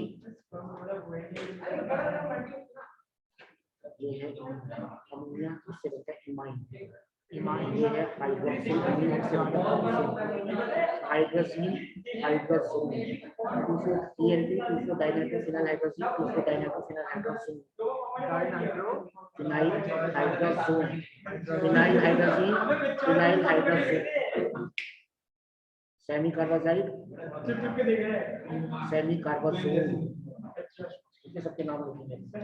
बेटा लिख लिया क्या? ये लिख लिया। अब रिवर बैरेटरी फर्नेस कैसी होती है? ऐसी होती है, यहाँ पे खिड़कियां होती हैं, यहाँ से यहाँ पे तुम वो पटक देते हो जिसको तुम्हें चाहिए साफ सफाई करनी है, और जिंक सल्फाइड जिंक कार्बोनेट वगैरह वगैरह। फिर क्या करोगे तुम? यहाँ से फ्यूल जलाओगे, वेस्ट गैसेस यहाँ से बाहर निकलोगे, वेस्ट गैसेस यहाँ से बाहर निकल जाएगी। अगर मुझे रोस्टिंग करानी है तो मुझे ऑक्सीजन चाहिए, तो मैं तीनों खिड़कियां खोल दूंगा। मुझे कैल्सिनेशन करानी है या तो तीनों बंद कर दूंगा, एक खोल दूंगा, क्योंकि लिमिटेड सप्लाई में कराना। बस ये है रिवर बैरेटरी फर्नेस। समझने के लिए है, ऑब्वियस सी बात है, डायग्राम बनाने को आएगा। हाँ तो बनाना चाहिए हम कॉपी के अंदर। वेस्ट गैसेस ऊपर से निकल जाती है। यहाँ पे क्या है? जिंक सल्फाइड है, आपने ऑक्सीजन से करा दी रिएक्शन, तो जिंक सल्फाइड क्या होगा अंदर रिएक्शन? जिंक सल्फाइड है, ऑक्सीजन से कंबाइन होकर क्या बदल जाएगा? ZnO। ZnO नीचे पड़ा रहेगा, SO2 बाहर निकल जाएगा। अलग कलेक्ट, वो कलेक्ट करते होंगे जैसे डाला है उसको, तो गया अंदर कुएं में, तो बाहर भी आया कुएं से। एयर चैम्बर में एयर चैम्बर भट्टी में बहुत ज्यादा टेम्परेचर होता है, 1000 केल्विन 1400 केल्विन 2000 केल्विन तक हो जाता है, अलग अलग तरह के। कर लिया बेटा? ये हमने कर लिया रोस्टिंग। अब क्वेश्चन लिखो, वाई, ये क्या बताऊं, वाई जिंक सल्फाइड या zinc carbonates are converted first into their oxide forms.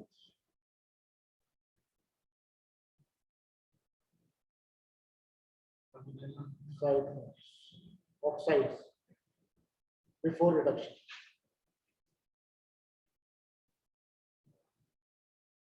देखो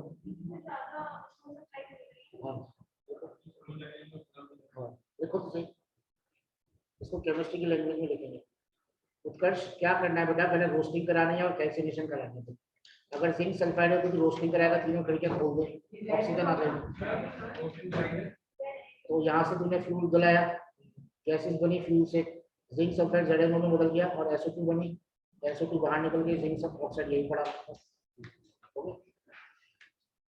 अब मेरी बात ध्यान से समझना, इस रीजन को समझने की कोशिश करना केमिस्ट्री की लैंग्वेज में। एक मैंने आपको लोकल लैंग्वेज में समझा दिया कि खर्चा होता है फ्यूल जलाने के लिए। हाँ, जिंक सल्फाइड को अगर मैंने कार्बन से रिड्यूस किया तो काम तो हो जाएगा मेरा।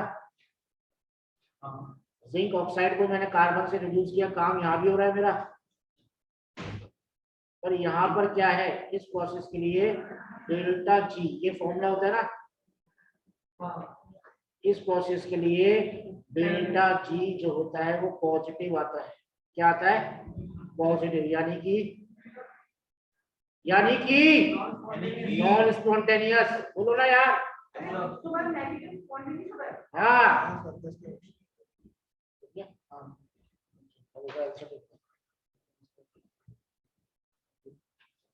ये है नॉन स्पॉन्टेनियस और वो है स्पॉन्टेनियस।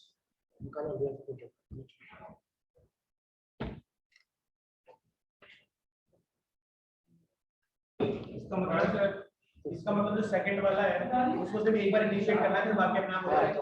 बाकी जबकि नीचे वाला जो प्रोसेस है इसके लिए डेल्टा जी नेगेटिव है, यानी कि कैसा है? स्पॉन्टेनियस। स्पॉन्टेनियस वो होते हैं जो खुद हो जाते हैं, जबकि नॉन स्पॉन्टेनियस हमें करने पड़ते हैं।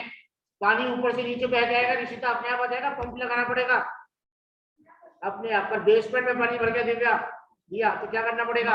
पंप लगाना पड़ेगा पानी बाहर फेंकने के लिए, तो वो नॉन स्पॉन्टेनियस। क्लियर हो गई बात? देखो इसलिए जिंक सल्फाइड को पहले क्या करते हैं, जिंक ऑक्साइड में। अगर वहां पे क्वेश्चन आया तो क्या लिख देंगे ऑप्शन में? क्या मिलेगा आपको? स्पॉन्टेनिटी मिलेगा, वर्ड स्पॉन्टेनियस नॉन स्पॉन्टेनियस। ठीक है, लिख लोगे? समझ में आ गई बात? ये इसका ये जिंक सल्फाइड से तू अगर रिडक्शन करेगी तो ये स्पॉन्टेनियस नहीं है बेटा, स्पॉन्टेनियस नहीं है, अपने आप नहीं होगा, बहुत ज्यादा टेम्परेचर बढ़ाना पड़ेगा, बहुत फ्यूल लगाना पड़ेगा। ये क्वेश्चन से हमें पता चलता है कौन सा प्रोसेस हो जाएगा। अगर डेल्टा जी नेगेटिव आएगा तो हमें नेगेटिव चाहिए, उससे हो जाता है प्रोसेस, और इसमें तो क्या रहता है, तो ये नहीं है। वो तो जिंक ऑक्साइड के में लिखा है ना, उससे तो हो रहा है ना बेटा। डिस्टर्ब कर रहा है, बैठ जाओ तो रिसीव करूंगा तेरे। अच्छे मत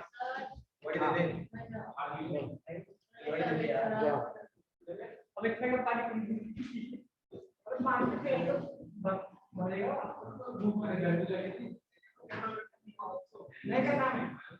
ये शांत है ना, पानी ज्यादा सीरियस शांत हुए तो चाहिए।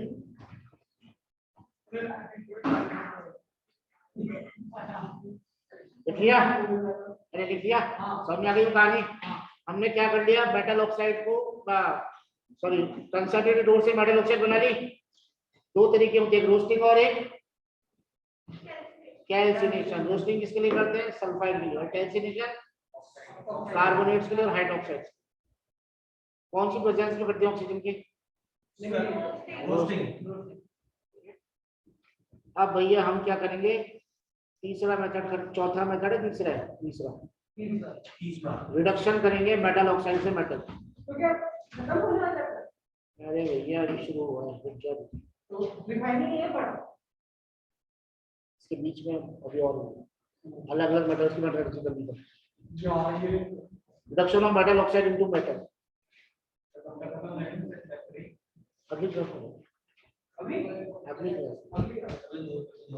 Reduction of metal oxide into metal. Metal oxide को मेटल में बदलते हैं तो किससे करेंगे? By help of reducing agent, obviously. अरे लाओ ऑर्गेनिक का नालायक। कौन कौन से रिड्यूसिंग एजेंट आपने सुने नाम? Carbon, carbon monoxide, zinc, magnesium, hydrogen etcetera. ये सारे रिड्यूसिंग एजेंट्स होते हैं। सुने ना यार ये सारे?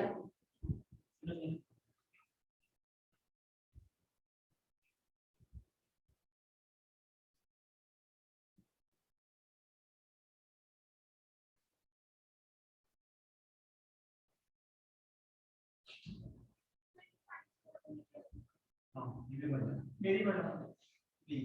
कहां से बटन लाओ? मेरी बटन है। अरे वो नीचे बैग में से ला दी है। एमडी है ना मैग्नीशियम। हाँ तो बेटा होता क्या है, जिंक ऑक्साइड का मैं कार्बन से रिडक्शन करूं तो Zn प्लस CO बन जाता है। जिंक ऑक्साइड का मैं CO2 से रिड्यूस करूं, CO से, तो जिंक प्लस CO2 बन जाता है।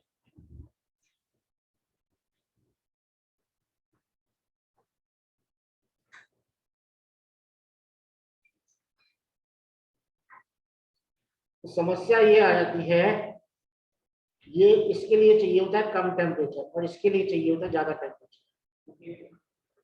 ठीक है, अब जिंक ऑक्साइड का तो हो जाता है, अगर मैं मैग्नीशियम ऑक्साइड का कार्बन से करूं तो नहीं होता, मैग्नीशियम ऑक्साइड का मैं कार्बन मोनोऑक्साइड से करूँ तो भी नहीं, तो समस्या आई कि नहीं आई? हमें पता ही नहीं चल रहा कौन सा रिड्यूसिंग एजेंट हूँ किसके लिए। Al2O3 का करता हूँ रिडक्शन, नहीं होता कार्बन से, तो Al2O3 के लिए मुझे क्रोमियम लेना पड़ता है। क्या लेना पड़ता है? क्रोमियम, तो हो जाता है रिडक्शन। ऐसा होता है, बताऊंगा क्यों। तो बहुत दिक्कत है कि नहीं रिड्यूसिंग एजेंट चूज करना। तो इस दिक्कत को दूर करने के लिए मैदान में उतरे सिंघम का भाई एलिंगम। कौन उतरा? एलिंगम।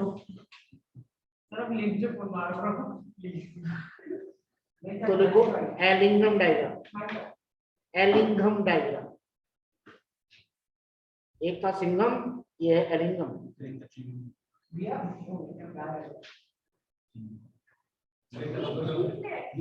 एलिंगम।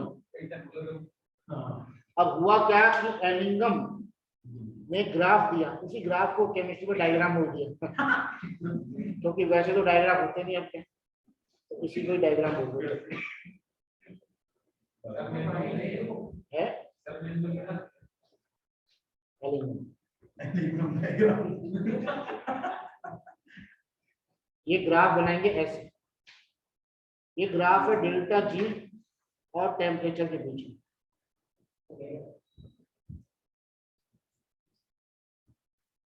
यहाँ पे है -12,000, यहाँ पे है -800, -600, -400, -200। अब ये माइनस का मतलब ये नहीं है कि कम हो रहा है, ये बढ़ रहा है। अब आप बोलोगे माइनस का क्या मतलब है? डेल्टा जी नेगेटिव का मतलब है हीट निकल रही है। डेल्टा जी है ये नेगेटिव, डेल्टा जी नेगेटिव का मतलब होता है हीट निकल रही है, स्पॉन्टेनियस प्रोसेस। और तो जिसमें हीट मिलेगी वही तो स्पॉन्टेनियस है, जिसको कुछ जलानी पड़ेगी तो जलानी पड़ेगी, तो नॉन स्पॉन्टेनियस हुई। बात समझ में आ गई? तो डेल्टा जी बढ़ रहा है ये, या कम हो रहा है? कम हो रहा है, कम हो रहा है, कम हो रहा है ना यार। 1000 से 200 माइनस का मतलब बस ये हुआ है कि कम निकल रही है। और अभी आपने क्या बोला था, इसका मतलब ये नहीं कि कम हो रहा है, इसका मतलब ये बढ़ रहा है। क्या ये बोला? ये 200 केल्विन है, ये 400 केल्विन है, ये 600 केल्विन है, ये 800 केल्विन।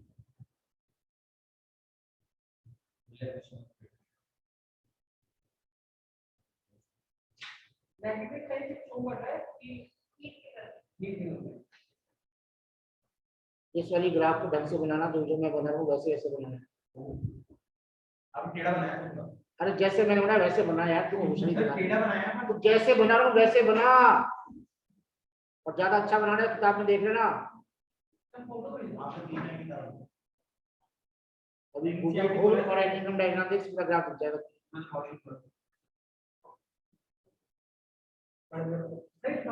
एक सेकंड,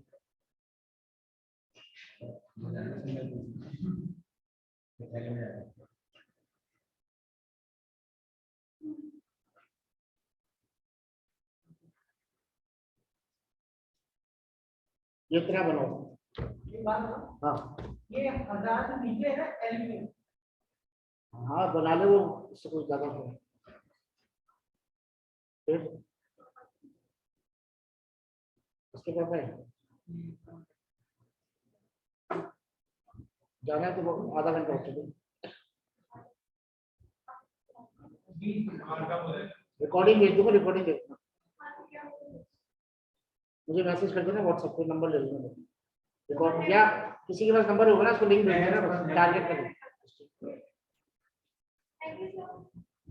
बेटा बना दिया डायग्राम? फरहान, गौरी?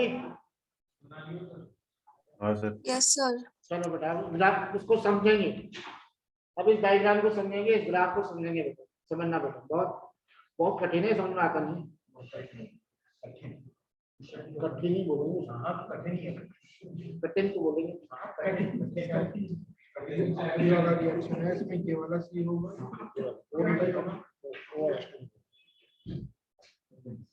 देखो बेटा कैसे करेंगे, मेरी बात ध्यान दो। जो मुझे रिड्यूसिंग एजेंट चूज करना था, हाँ या ना? Yes sir, yes sir. तो रिड्यूसिंग एजेंट मैं कौन सा लूंगा, ध्यान से सुनना मेरी बात। मैं केमिस्ट्री की भाषा में बात करूंगा, टेक्निकल वर्ड। कार्बन मोनोऑक्साइड, का डेल्टा जी फॉर्मेशन ज्यादा नेगेटिव है, यानी कि ज्यादा हीट मिल रही है, so carbon monoxide better reducing agent है। एक ग्राफ और बना ऊपर जिंक के लिए, जिंक प्लस O2 पर बना दो ज्यादा। एक और कॉपर के लिए भी होता है, अरे यार Cu plus O2 gives CO2, लिखो तो सही, तेरे क्या बोलती है क्या करके आपने बना लेना, दो लाइन और खींच के। भाई देखा नहीं अभी उधर करते गोरा भाई एक किसी के पास है मुझे एक और थैंक्स मुझे क्या तो जगह नहीं कि तो उसी तरह नहीं पता। अरे कहीं बना ले यार, थोड़ा सा लाइन खींच के, जरा सी खींचा है।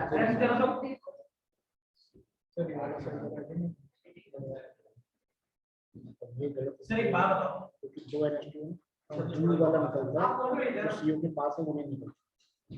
सुनो ये वाला मैं ऐसे बोल रहा हूँ ये आपने बोला कि ये बेटा, इसके अंदर कुछ चीजें गलत हैं। गलत का मतलब ऐसे है कि एकदम परफेक्ट नहीं बनाया मैंने, समझने के लिए बना। ये आपने बोला कि वैल्यू डिक्रीज हो रही है। अभी मैं समझाता हूँ, खुद ही समझ में आ जाएगा। ओके, ये वैल्यू जो है बेटा नीचे ज्यादा है, 1000 ज्यादा है 100 कम है, बस सीधी सी बात है। फिर आपने बोला वो मोर माइनस साइन का मतलब माइनस, मैथ्स वाला माइनस नहीं है।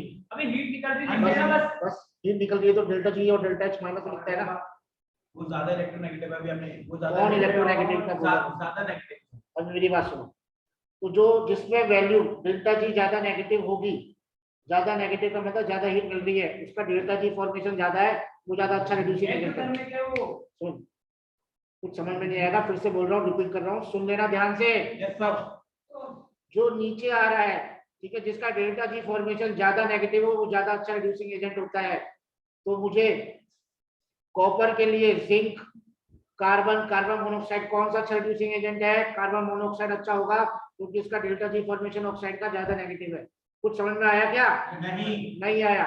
इस पर 3 ऑनलाइन में कुछ समझ में आया क्या? मरान, दिव्या, दृष्टि, प्रिया, नहीं आया। अब मेरी बात ध्यान से सुनो, 3 लाइन दे रखी है इसमें, 3 पेज दे रखी है इसमें एनसीईआरटी में। कितने पेज?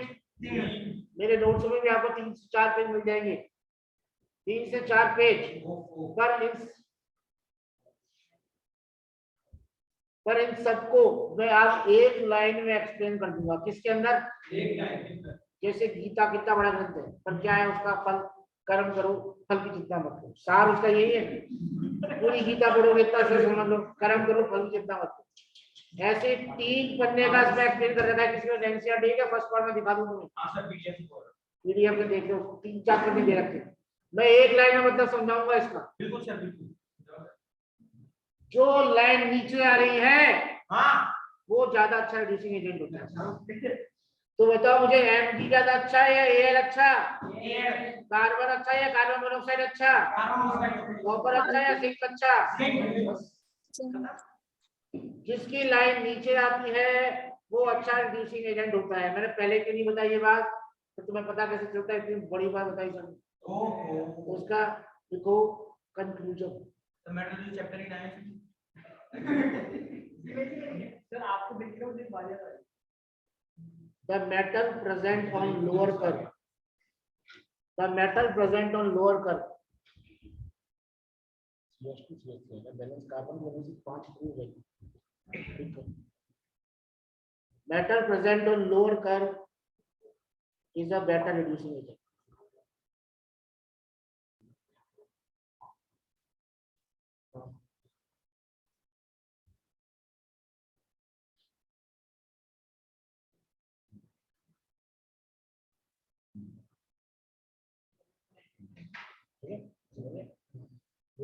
क्वेश्चन लिख के सेमी कार्बोनेट में कितना स्टोरेज है, तो अब एक ही पार्टिसिपेट करते रहे। मैं तो ऊपर ऐसे दोनों के बहुत डिस्टर्ब कर लिया तुम लोगों ने, चुपचाप से पढ़ लो। 2 NH2 होते हैं, तब एक ही पार्टिसिपेट करता है, क्योंकि जो सीओ के पास में ना वो उसके साथ रेजोनेंस में चले जाते हैं। NH2 पे जो पास में है वो रेजोनेंस में इन्वॉल्व हो जाता है, तो ये पार्टिसिपेट नहीं करता। ये क्वेश्चन है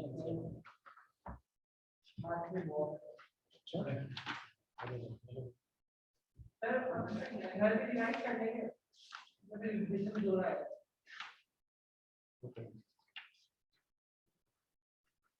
अरे थर्ड वाला स्टेप कंप्लीट करना तुझे फिर fourth step first step complete हो जाने वाला है बेटा समझ में आ गया? तो कौन सा अच्छा रिड्यूसिंग एजेंट है? मैग्नीशियम को रिड्यूस करना है तो किससे करूंगा? कार्बन से, कार्बन मोनोऑक्साइड से या Al से? गौरी मतलब ये याद रखना है इसमें ये तीनों में Al Al से। और मुझसे ना एक गलती हो गई है, अरे यार ये ऊपर आएगा Al और नीचे आएगा मैग्नीशियम। सबसे अच्छा अरे मैग्नीशियम। सर कुछ डायग्राम कर पूरे डायग्राम में मार दो Sorry, sorry. लेकिन पकड़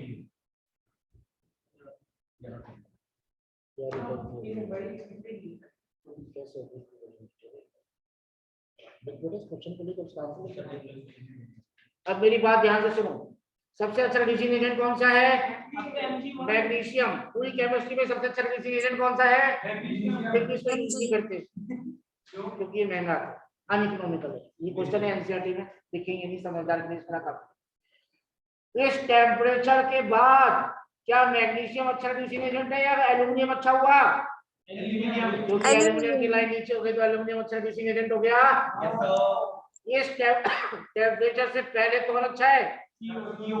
और इस टेम्परेचर के बाद सीओ या कार्बन? कार्बन। क्योंकि इसकी लाइन नीचे हो गई। अब हमें ये सीखना है, जो 3 साढ़े 3 बनने एनसीईआरटी में दे रखे हैं या किसी भी या मेरे नोट्स में दे रखे हैं कि क्या दे रखा है 3 साढ़े 3 बनने में, वो ये दे रखा है कि जिसकी लाइन नीचे आती है वो अच्छा रिड्यूसिंग एजेंट होता है। क्यों होता है? फिर से मैं एक लाइन में सारा समझाऊंगा आपको, क्या शायद 2 लाइन दूंगा इसके। रिड्यूसिंग एजेंट कौन होता है? जो ऑक्सीजन को पकड़ता है, ऑक्सीजन छोड़ देता है? पकड़ता है। दूसरे को रिड्यूस करना है तो दूसरे से ऑक्सीजन छीन लूंगा। मैंने तेरे से ऑक्सीजन छीन ली तो तेरे को रिड्यूस करते हो, मैं रिड्यूसिंग एजेंट हूं। मैंने रिड्यूसिंग एजेंट हूं, दूसरे को रिड्यूस करूंगा, उससे ऑक्सीजन छीन लूंगा। ठीक है, अब मेरी बात ध्यान से सुनो। यानी कि रिड्यूसिंग एजेंट वो होता है जो जल्दी से ऑक्सीजन को करके पकड़ लेता है। मैग्नीशियम ऑक्सीजन को पकड़ रहे हैं, एनजीओ बना रहे हैं। कितने पैसे मिल रहे हैं? 1000 रुपए मिल रहे हैं। और एल्यूमिनियम पकड़ रहा है तो कितने पैसे मिल रहे हैं? 800 रुपए। तो कौन अब जल्दी पकड़ेगा? मैग्नीशियम पकड़ेगा ना जल्दी। तो जिसका delta G formation metal oxide का ज्यादा होगा वही अच्छा रिड्यूसिंग एजेंट होगा। डेल्टा जी ज्यादा स्पॉन्टेनियस, जल्दी होगी रिएक्शन। केमिस्ट्री की भाषा में समझा दिया है और सिंपल भाषा में। जिसका डेल्टा जी ज्यादा है मेटल ऑक्साइड बनने का, यानी मैग्नीशियम ऑक्सीजन को जल्दी पकड़ेगा तो मैग्नीशियम होना अच्छा रिड्यूसिंग एजेंट। और कैसे पता लगा मैग्नीशियम जल्दी पकड़ रहा है? ज्यादा स्पॉन्टेनियस है, ज्यादा हीट मिल रही है, ज्यादा पैसे मिल रहे हैं। 1000 रुपए ले रहा है, ज्यादा पैसे मिल रहे हैं, उसका तो पहले यही काम होगा। Carbon monoxide, Gauri carbon monoxide oxygen को पकड़ेगी या कार्बन पकड़ेगा ऑक्सीजन को पहले? कार्बन मोनोऑक्साइड या carbon? Carbon monoxide carbon monoxide. क्योंकि कार्बन मोनोऑक्साइड पकड़ती है तो कितने रुपए मिल रहे हैं? और कार्बन पकड़ रहा है ऑक्सीजन को तो पहले कौन पकड़ेगा? Carbon monoxide. क्लियर हो गई बात? ये बात समझ में आ गई है सबको?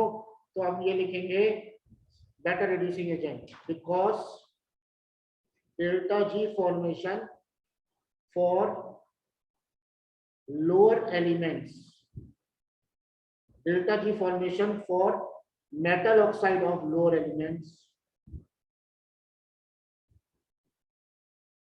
is more negative.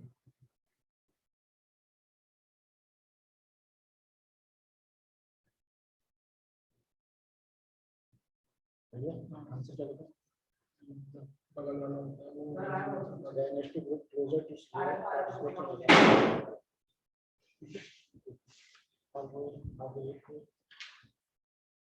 formation of hemiacetal। ये हो गया बेटा ये? तो गैस रिड्यूसिंग एजेंट कौन सा हुआ हमें पता चलता है। देखो which is better reducing agent for zinc oxide। Zinc oxide को रिड्यूस किससे करेंगे? कार्बन या कार्बन मोनोऑक्साइड? ये याद ही करना पड़ेगा क्योंकि जिंक ऑक्साइड का रिडक्शन होता है 673 केल्विन पे, कम टेम्परेचर पे। तो कम टेम्परेचर में कौन सा अच्छा होता है? ज्यादा वाला। तो सीओ। जिंक ऑक्साइड के लिए कौन अच्छा है? सीओ, क्योंकि ये कम टेम्परेचर पे काम करता है। सीओ अरे कम टेम्परेचर पे जो करेगा वो अच्छा है ना यार। कम लाइटों में काम हो जाए कमरे का तो ज्यादा अच्छा है ना। कम खर्चा आएगा बिजली का, ज्यादा लाइटें जलानी पड़ेगी तो ज्यादा खर्च आएगा। ज्यादा टेम्परेचर चाहिए तो ज्यादा फ्यूल जलाना पड़ेगा, तो कम फ्यूल वाला ज्यादा अच्छा हुआ ना। तो जिंक ऑक्साइड के लिए कौन सा अच्छा होता है? कार्बन मोनोऑक्साइड, ये रटना पड़ेगा। एक चीज और रटनी पड़ेगी, which is better reducing agent at 1273 kelvin, carbon और कार्बन मोनोऑक्साइड, बोलो कार्बन। ज्यादा टेम्परेचर पे कार्बन होता है। अब ग्राफ देख लो, ग्राफ देखो, कार्बन की लाइन बाद में आ रही है ना नीचे, बाद में आ रही है ना नीचे, ज्यादा टेम्परेचर पे। और which is better reducing agent at 673 kelvin, carbon monoxide, carbon monoxide. एसिटल, एसिटल, ये मतलब शुद्ध होगी कि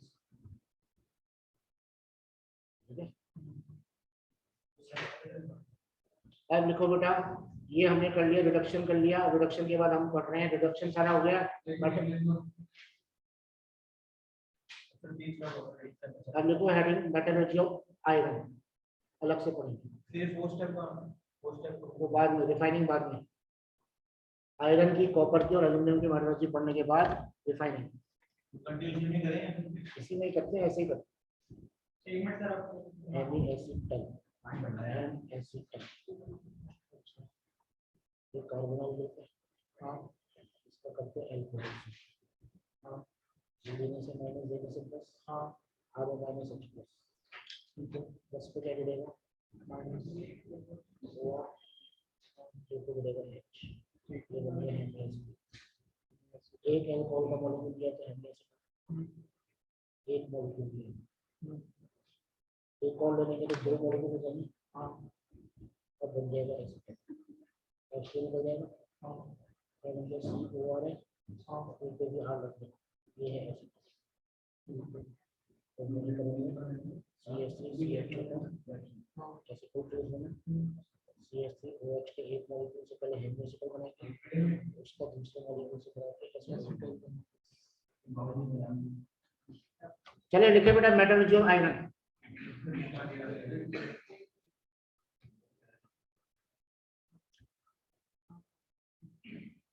कौन से मेथड से करते हैं कंसंट्रेशन, कौन सी ओर लेते हैं इसमें, इधर देखो कौन सी ओर लेते हैं, हेमेटाइट। क्या फॉर्मूला है हेमेटाइट का, किससे करते हैं इसकी कंसंट्रेशन, जल्दी बोलो मेथड का नाम। अरे आयरन की मेटलर्जी के लिए, आयरन के लिए कंसंट्रेशन के लिए कौन सी ओर लेंगे फरहान, Fe2O3। मेथड का नाम मैग्नेटिक सब्स्टिट्यूशन मेथड से करेंगे ना यार, ज्यादा बोले ना, चुपचाप। तीसरा, concentrated ore को is kept in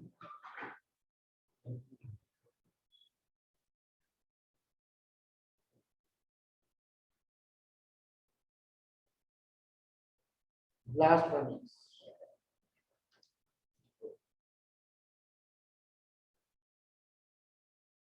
blast furnace, वात्या भट्टी कहते हैं इसमें। ब्लास्ट फर्नेस का डायग्राम बनाएंगे इसका।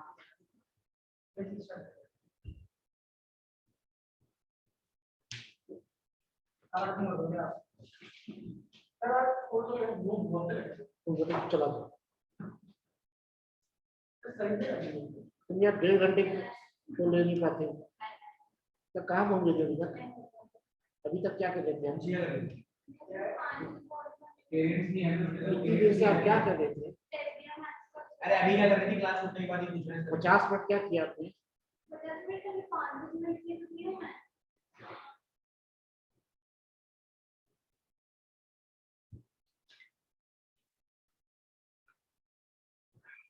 ओर प्लस कोक प्लस लाइमस्टोन, क्या क्या डालते हैं इसके अंदर, और प्लस वो प्लस कोक क्यों डालते हैं, पेप्सी क्यों डालते हैं, और ज्यादा ऐसे मीठी का होती है। कोक मतलब कार्बन है, एक चंपक। सर आप इस बात कर रहे हो, गला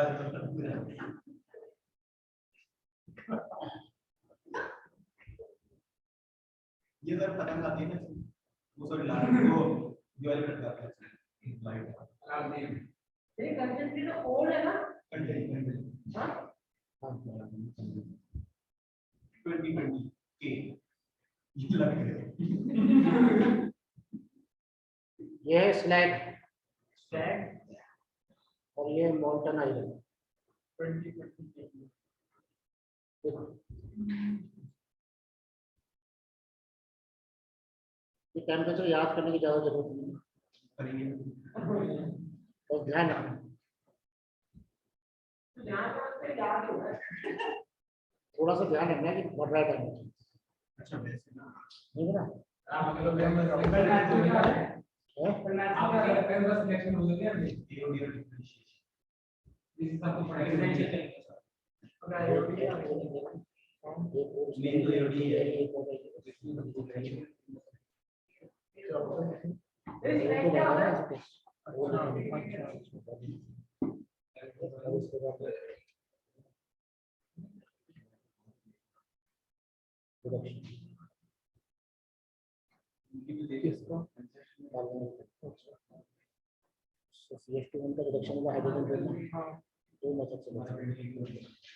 बड़ा लिख लिया क्या तूने? ये डायग्राम बना ले, मैं आगे बढ़ूंगा। लिख इसके अंदर पूरा टेम्परेचर का लिखा है तूने, इंक्रीजिंग लिख इसको।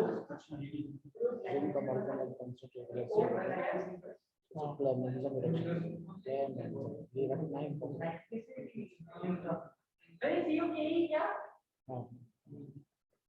अबे तेरी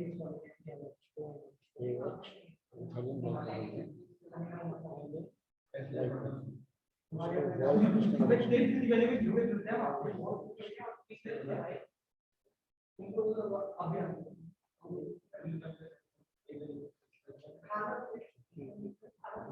पैर नहीं दोनों से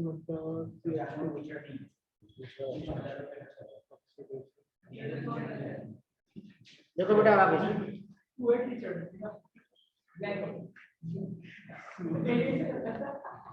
चलो बेटा आगे देखिए। सबसे पहले देखो इसमें बहुत सारी जोन्स होती है, तो देखो सबसे पहले जोन ऑफ कंबस्शन। कौन सी जोन लिखी है सबसे पहले? बोलो। सर ये पूरा में अपन कार्बन होता है जोन ऑफ कंबस्शन ये वो ओली फॉर्म में होता है ना जब याद आया सही है कितने मैट्रिक्स के अपन करेंगे 2 या 3। जोन ऑफ कंबस्शन में कार्बन लेते हैं सबसे पहले। क्या लेते हैं? कार्बन कहां से आया? कार्बन कहां से आया? ओक से।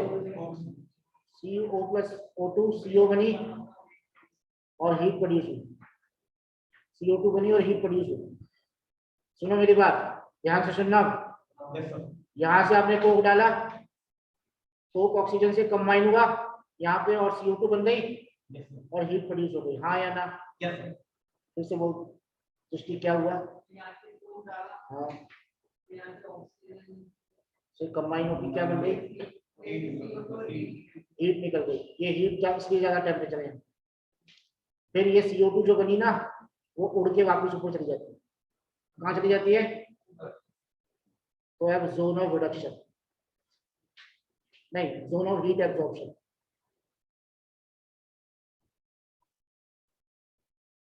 CO2 जो है ना फिर से कार्बन के साथ कंबाइन होके हीट एब्जॉर्ब करेगी और CO बना देगी। अब आप बोलो तो CO क्यों चाहिए हमें? CO रिड्यूसिंग एजेंट नहीं है क्या? एलिगम डायग्राम में देखा था ना, बहुत अच्छा रिड्यूसिंग एजेंट है CO, तो CO बनानी पड़ती है। बात समझ आ गई? यह समझ आ गई बात? CO कहां से बनी? CO2 को ओक से कराया तो CO बनी। CO2 कहां से ऊपर? उड़ के ऊपर आया। किससे कंबाइन हुई? CO2 कोक से। कोक भी डाला था, CO2 को डाले तो CO बन गई। Third zone of slag formation.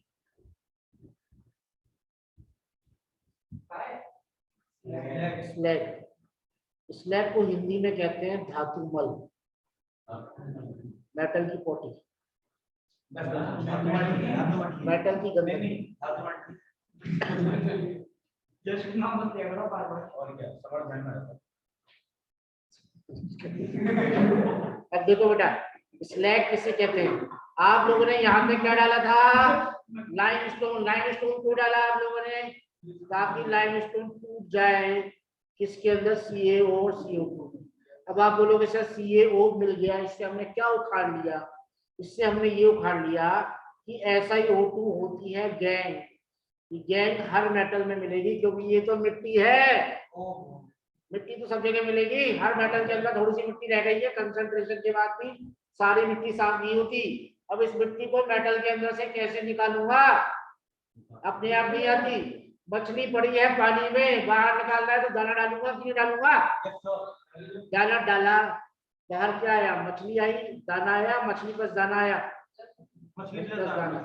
तो सिलिका को बाहर निकालने के लिए कैल्शियम ऑक्साइड डाला, जो कहां से मिला, CaCO3 लाइमस्टोन से मिला, इसलिए डाला था लाइमस्टोन। ये दोनों कंबाइन होके स्लैग बन के बाहर मेटल की पॉटी बाहर आ जाएगी। इसे बोलते हैं फ्लक्स। क्या बोलते हैं इसको, फ्लक्स। यानी गैंग को बाहर निकालने के लिए जो केमिकल डालते हैं उसे फ्लक्स कहते हैं, फ्लक्स नहीं कहते, फ्लक्स।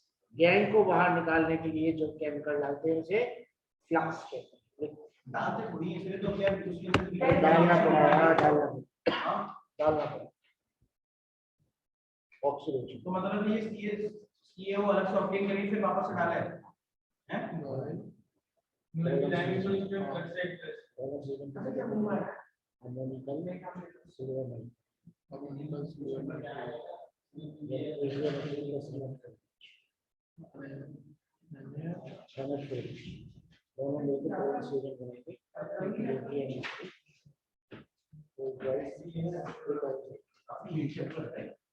ये है चैप्टर इजी तो है तो याद नहीं रहना ऑलरेडी है तो याद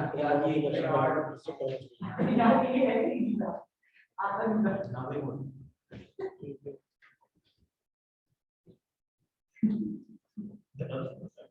तो कुछ नहीं देते पाकिस्तान के ऑलरेडी आप खुद ऑक्सीडाइज करते और सिल्वर का नीचे दे चांदी टैटू में नीचे ऐसे कहते हैं सिल्वर टैटू बाहर या तो देख लेना वो कैसा मेरा और क्या लिखिए बेटा ऑनलाइन फराम। Yes sir. हाँ, तो हमने क्या किया, हमने क्यों डाला कैल्शियम कार्बोनेट फराम,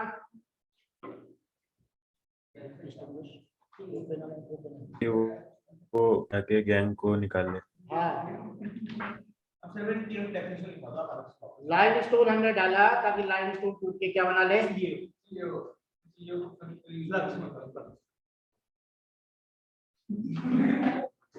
पड़ोसी कर दूंगा, तुम लोग मोबाइल पे रखो।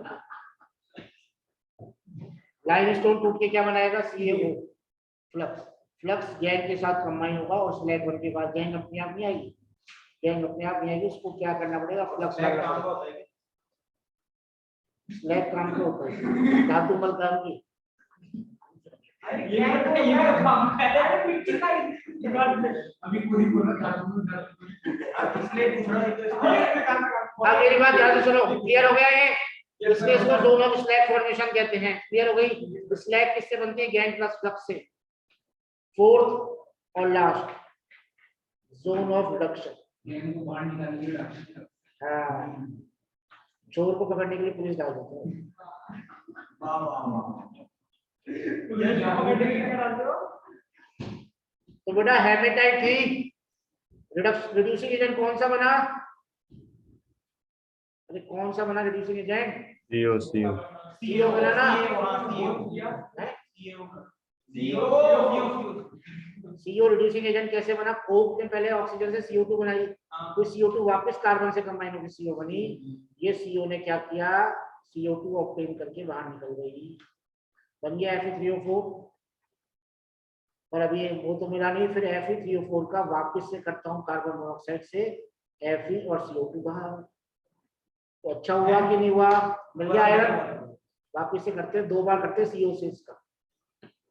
ये बना पहले रिड्यूसिंग एजेंट कैसे हुआ, CO द्वारा बना। अरे CO ने क्या ऑक्सीजन नहीं खाली क्या इसकी, Fe बन गया ना, Fe बन गया। ऊपर वाले में तो उसको दे दिया ना उसका ऑक्सीजन। नहीं दिया, 3 का 4 ऑक्सीडेशन नंबर यहाँ आया 8/3, यहाँ आया 3, कमी हो रहा है 2.66 कुछ हो रहा है। तो Fe मिल गया, इसे कहते हैं मोल्टन आयरन या पिग आयरन। क्या कहते हैं? Pig iron. पिग यानी कि सुअर के जैसा लोहा नहीं है, ये गंदा लोहा है, गंदा है, कच्चा लोहा कहते हैं हिंदी में इसको। सुअर के जैसा नहीं कहते, क्या कहते हैं हिंदी में? कच्चा लोहा। कैसे कहते हैं इसको? कच्चा लोहा। स्लैग हल्की होती है, ऊपर तैरती रहती है। आयरन भारी होता है, नीचे आ जाता है, अलग कर लेते हैं उसको कलेक्ट, और उसको स्लैग को अलग कलेक्ट कर लिया जाता है। स्लैग अलग आ जाती है, आयरन भारी होता है, नीचे बढ़ गया, अलग से कलेक्ट कर लेते हैं। गौरी क्लियर हो गया बेटा? क्या किया हमने? स्लैग तो ऊपर बैठ गया और आयरन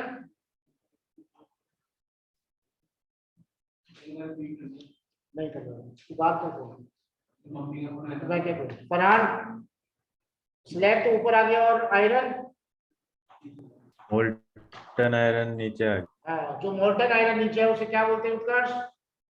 पिग आयरन। पिग क्यों कहते हैं? क्योंकि कच्चा लोहा होता है, गंदा है, इसमें 4% कार्बन, 4%, तो इम्प्योरिटी बहुत ज्यादा है। और कच्चा लोहा किसी काम का नहीं है, अगर आप किसी शेप में डालने की कोशिश करो नहीं ढलता, पिघल जाता है, कच्चा है, इसको पक्का करेंगे। बात समझ आ गई यहाँ तक? अब यहाँ में क्या मिल गया? पिग आयरन मिल गया। बच्चों से पूछते पिग आयरन क्यों कहते हैं? उसको बच्चा कहते हैं यहाँ पिग की तरह बाहर आता है। अब पिग कैसे बाहर आएगा? अरे पिग आयरन बस नाम है, कच्चे लोहे को इंग्लिश में पिग आयरन कहते हैं, बस बात खत्म हो गई। अब पिग आयरन काम का नहीं होता, पिग आयरन काम का नहीं होता क्योंकि उसमें 4% कार्बन होता है, बहुत ज्यादा है। तो पिग आयरन को कन्वर्ट करते हैं किसके अंदर? किसके अंदर? कास्ट आयरन में, जिसमें 3% कार्बन होता है। हिंदी में कास्ट आयरन को कहते हैं ढलुआ लोहा। अब आप सोच रहे हो बार बार क्यों बता रहे हो सर हिंदी में? क्योंकि इससे नाम से समझ में आता है, कास्ट का मतलब होता है किसी भी शेप में कास्ट हो जाए या किसी भी शेप में ढल जाए, उससे cast iron.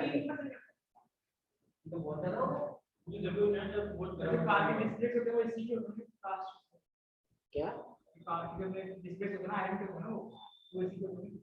How pig iron is converted into cast iron? Pig iron को कास्ट आयरन में कैसे बदलते हैं? तो देख लो answer, blast of hot air plus coke plus scrap iron. Scrap iron का मतलब होता है रद्दी लोहे के टुकड़े। और एयर भी डालनी पड़ती है रिएक्शन के लिए, कोक भी डालनी पड़ती है और रद्दी लोहे के टुकड़े डालने पड़ते हैं। ये क्वेश्चन बोर्ड में आया हुआ है, राजस्थान में भी सीबीएसई में, क्योंकि ये पहले 2 साल पहले कोविड से पहले ये चैप्टर था ना, तो ये बोर्ड में भी आया हुआ। स्क्रैप आयरन किसे कहते हैं? रद्दी। स्क्रैप फाइल नहीं बन जाती कंप्यूटर में, रद्दी फाइल। कास्ट आयरन बन गया।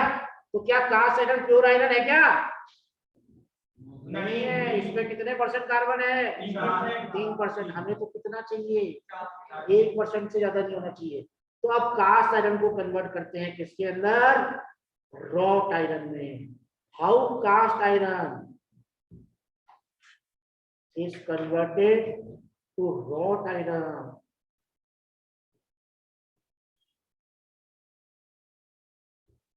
कास्ट आयरन को रॉट आयरन में कैसे कन्वर्ट करते हैं? कास्ट आयरन को किसमें बदलते हैं? रॉट आयरन के अंदर। रॉट आयरन को हिंदी में कहते हैं पिटवा लोहा। इसको मतलब किसी भी शेप में डाल सकते हैं। तो देखो क्या करते हैं, कास्ट आयरन को रखते किसमें है?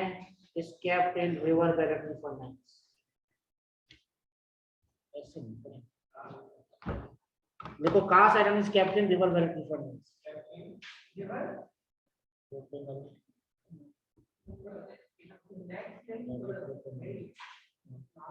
दोनों में डालते हैं क्या?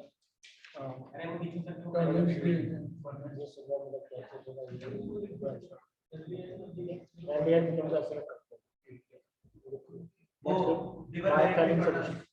Fehling solution. River Barretry furnace lined with hematite. Lined with hematite.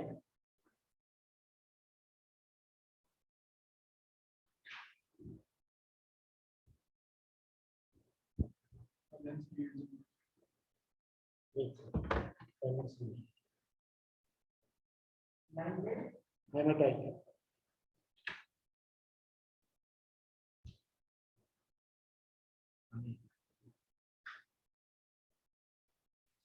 कितना पानी पिएगा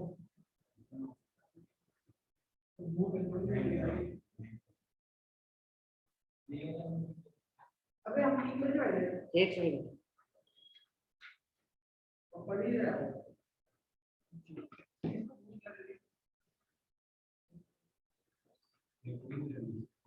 अरे हम पानी पिएगा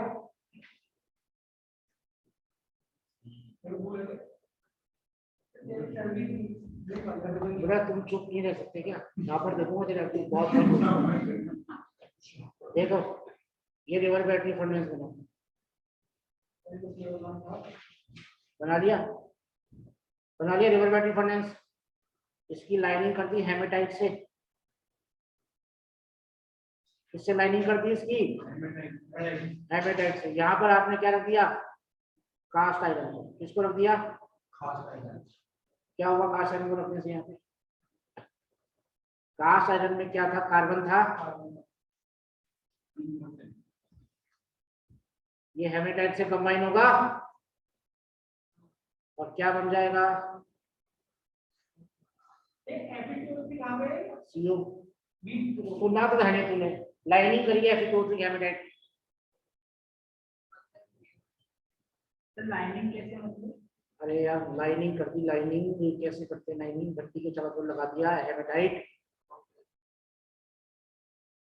ठीक है, इससे क्या फायदा हुआ कि जो कार्बन था वो कार्बन मोनोऑक्साइड बन के बाहर निकल गया और बाकी की जो इम्प्योरिटीज थी, अदर इम्प्योरिटीज जो थी आयरन के अंदर और भी थी ना, फास्फोरस की, मैंगनीज की, आर्सेनिक की, वो सब हेमेटाइट के साथ कंबाइन होके स्लैग बन गई। क्या बन गई? क्या बन गई? स्लैग बन गया। अब इस स्लैग को बाहर निकालने के लिए क्या करते हैं? उसको आयरन इज हैमर्ड, लोहे हथौड़े से पीटते हैं उसको। और इसको लोहे को, जिसके अंदर लोहा है ना, ये लोहा था, कांच है ना, तो लोहा, इसके अंदर स्लैग रह गई, इसके अंदर ही रह गई गंदगी। तो अब उसको पीटेंगे ताकि वो गंदगी बाहर आए। इज हैमर्ड और pass through rollers so that pure iron यानी कि रॉट आयरन इज ऑब्टेन। अब पता चला इसको रॉट आयरन को पिटवा लोहा क्या क्यों कहते हैं? क्योंकि ये पीटने से बना है ना, पीटने से साफ हो गई गंदगी, इसलिए मैं पीटता हूँ ताकि तुम्हारी गंदगी दिमाग की बाहर निकल जाए। तो किया करो मुझसे 2-3 बार। देखो बस 2 मिनट में खत्म। 2 मिनट वापस समझते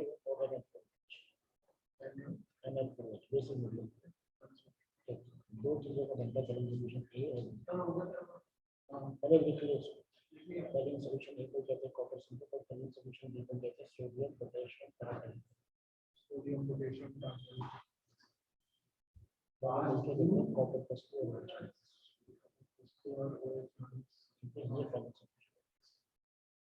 तो आएगा ना कुछ लेकिन किन दो से मिलकर बनी सोडियम पोटेशियम कार्बोनेट और कॉपर सल्फेट। कार्बन का सल्फेट में भी होता है सेम होता है। सेम वो चीजें कार्बोनेट सिलेक्शन करेंगे और वो स्टोर हो जाएगा सॉल्यूशन। कुछ नहीं हम ये ऑक्सीडाइज हो जाएंगे और सी में ऊपर जाके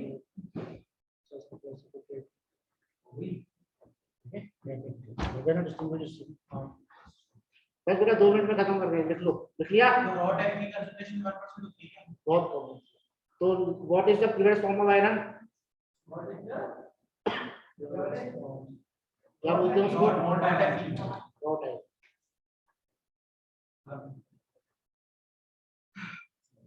लिख लिया? क्लियर? 4% कार्बन किसमें होता है? कास्ट फ्री आयरन, ठीक है। 3% किसमें होता है? कास्ट आयरन को कास्ट आयरन क्यों कहते हैं? क्योंकि किसी शेप में कास्ट कर देते हैं। लाइमस्टोन क्यों डालते हैं आयरन की मेटलर्जी में?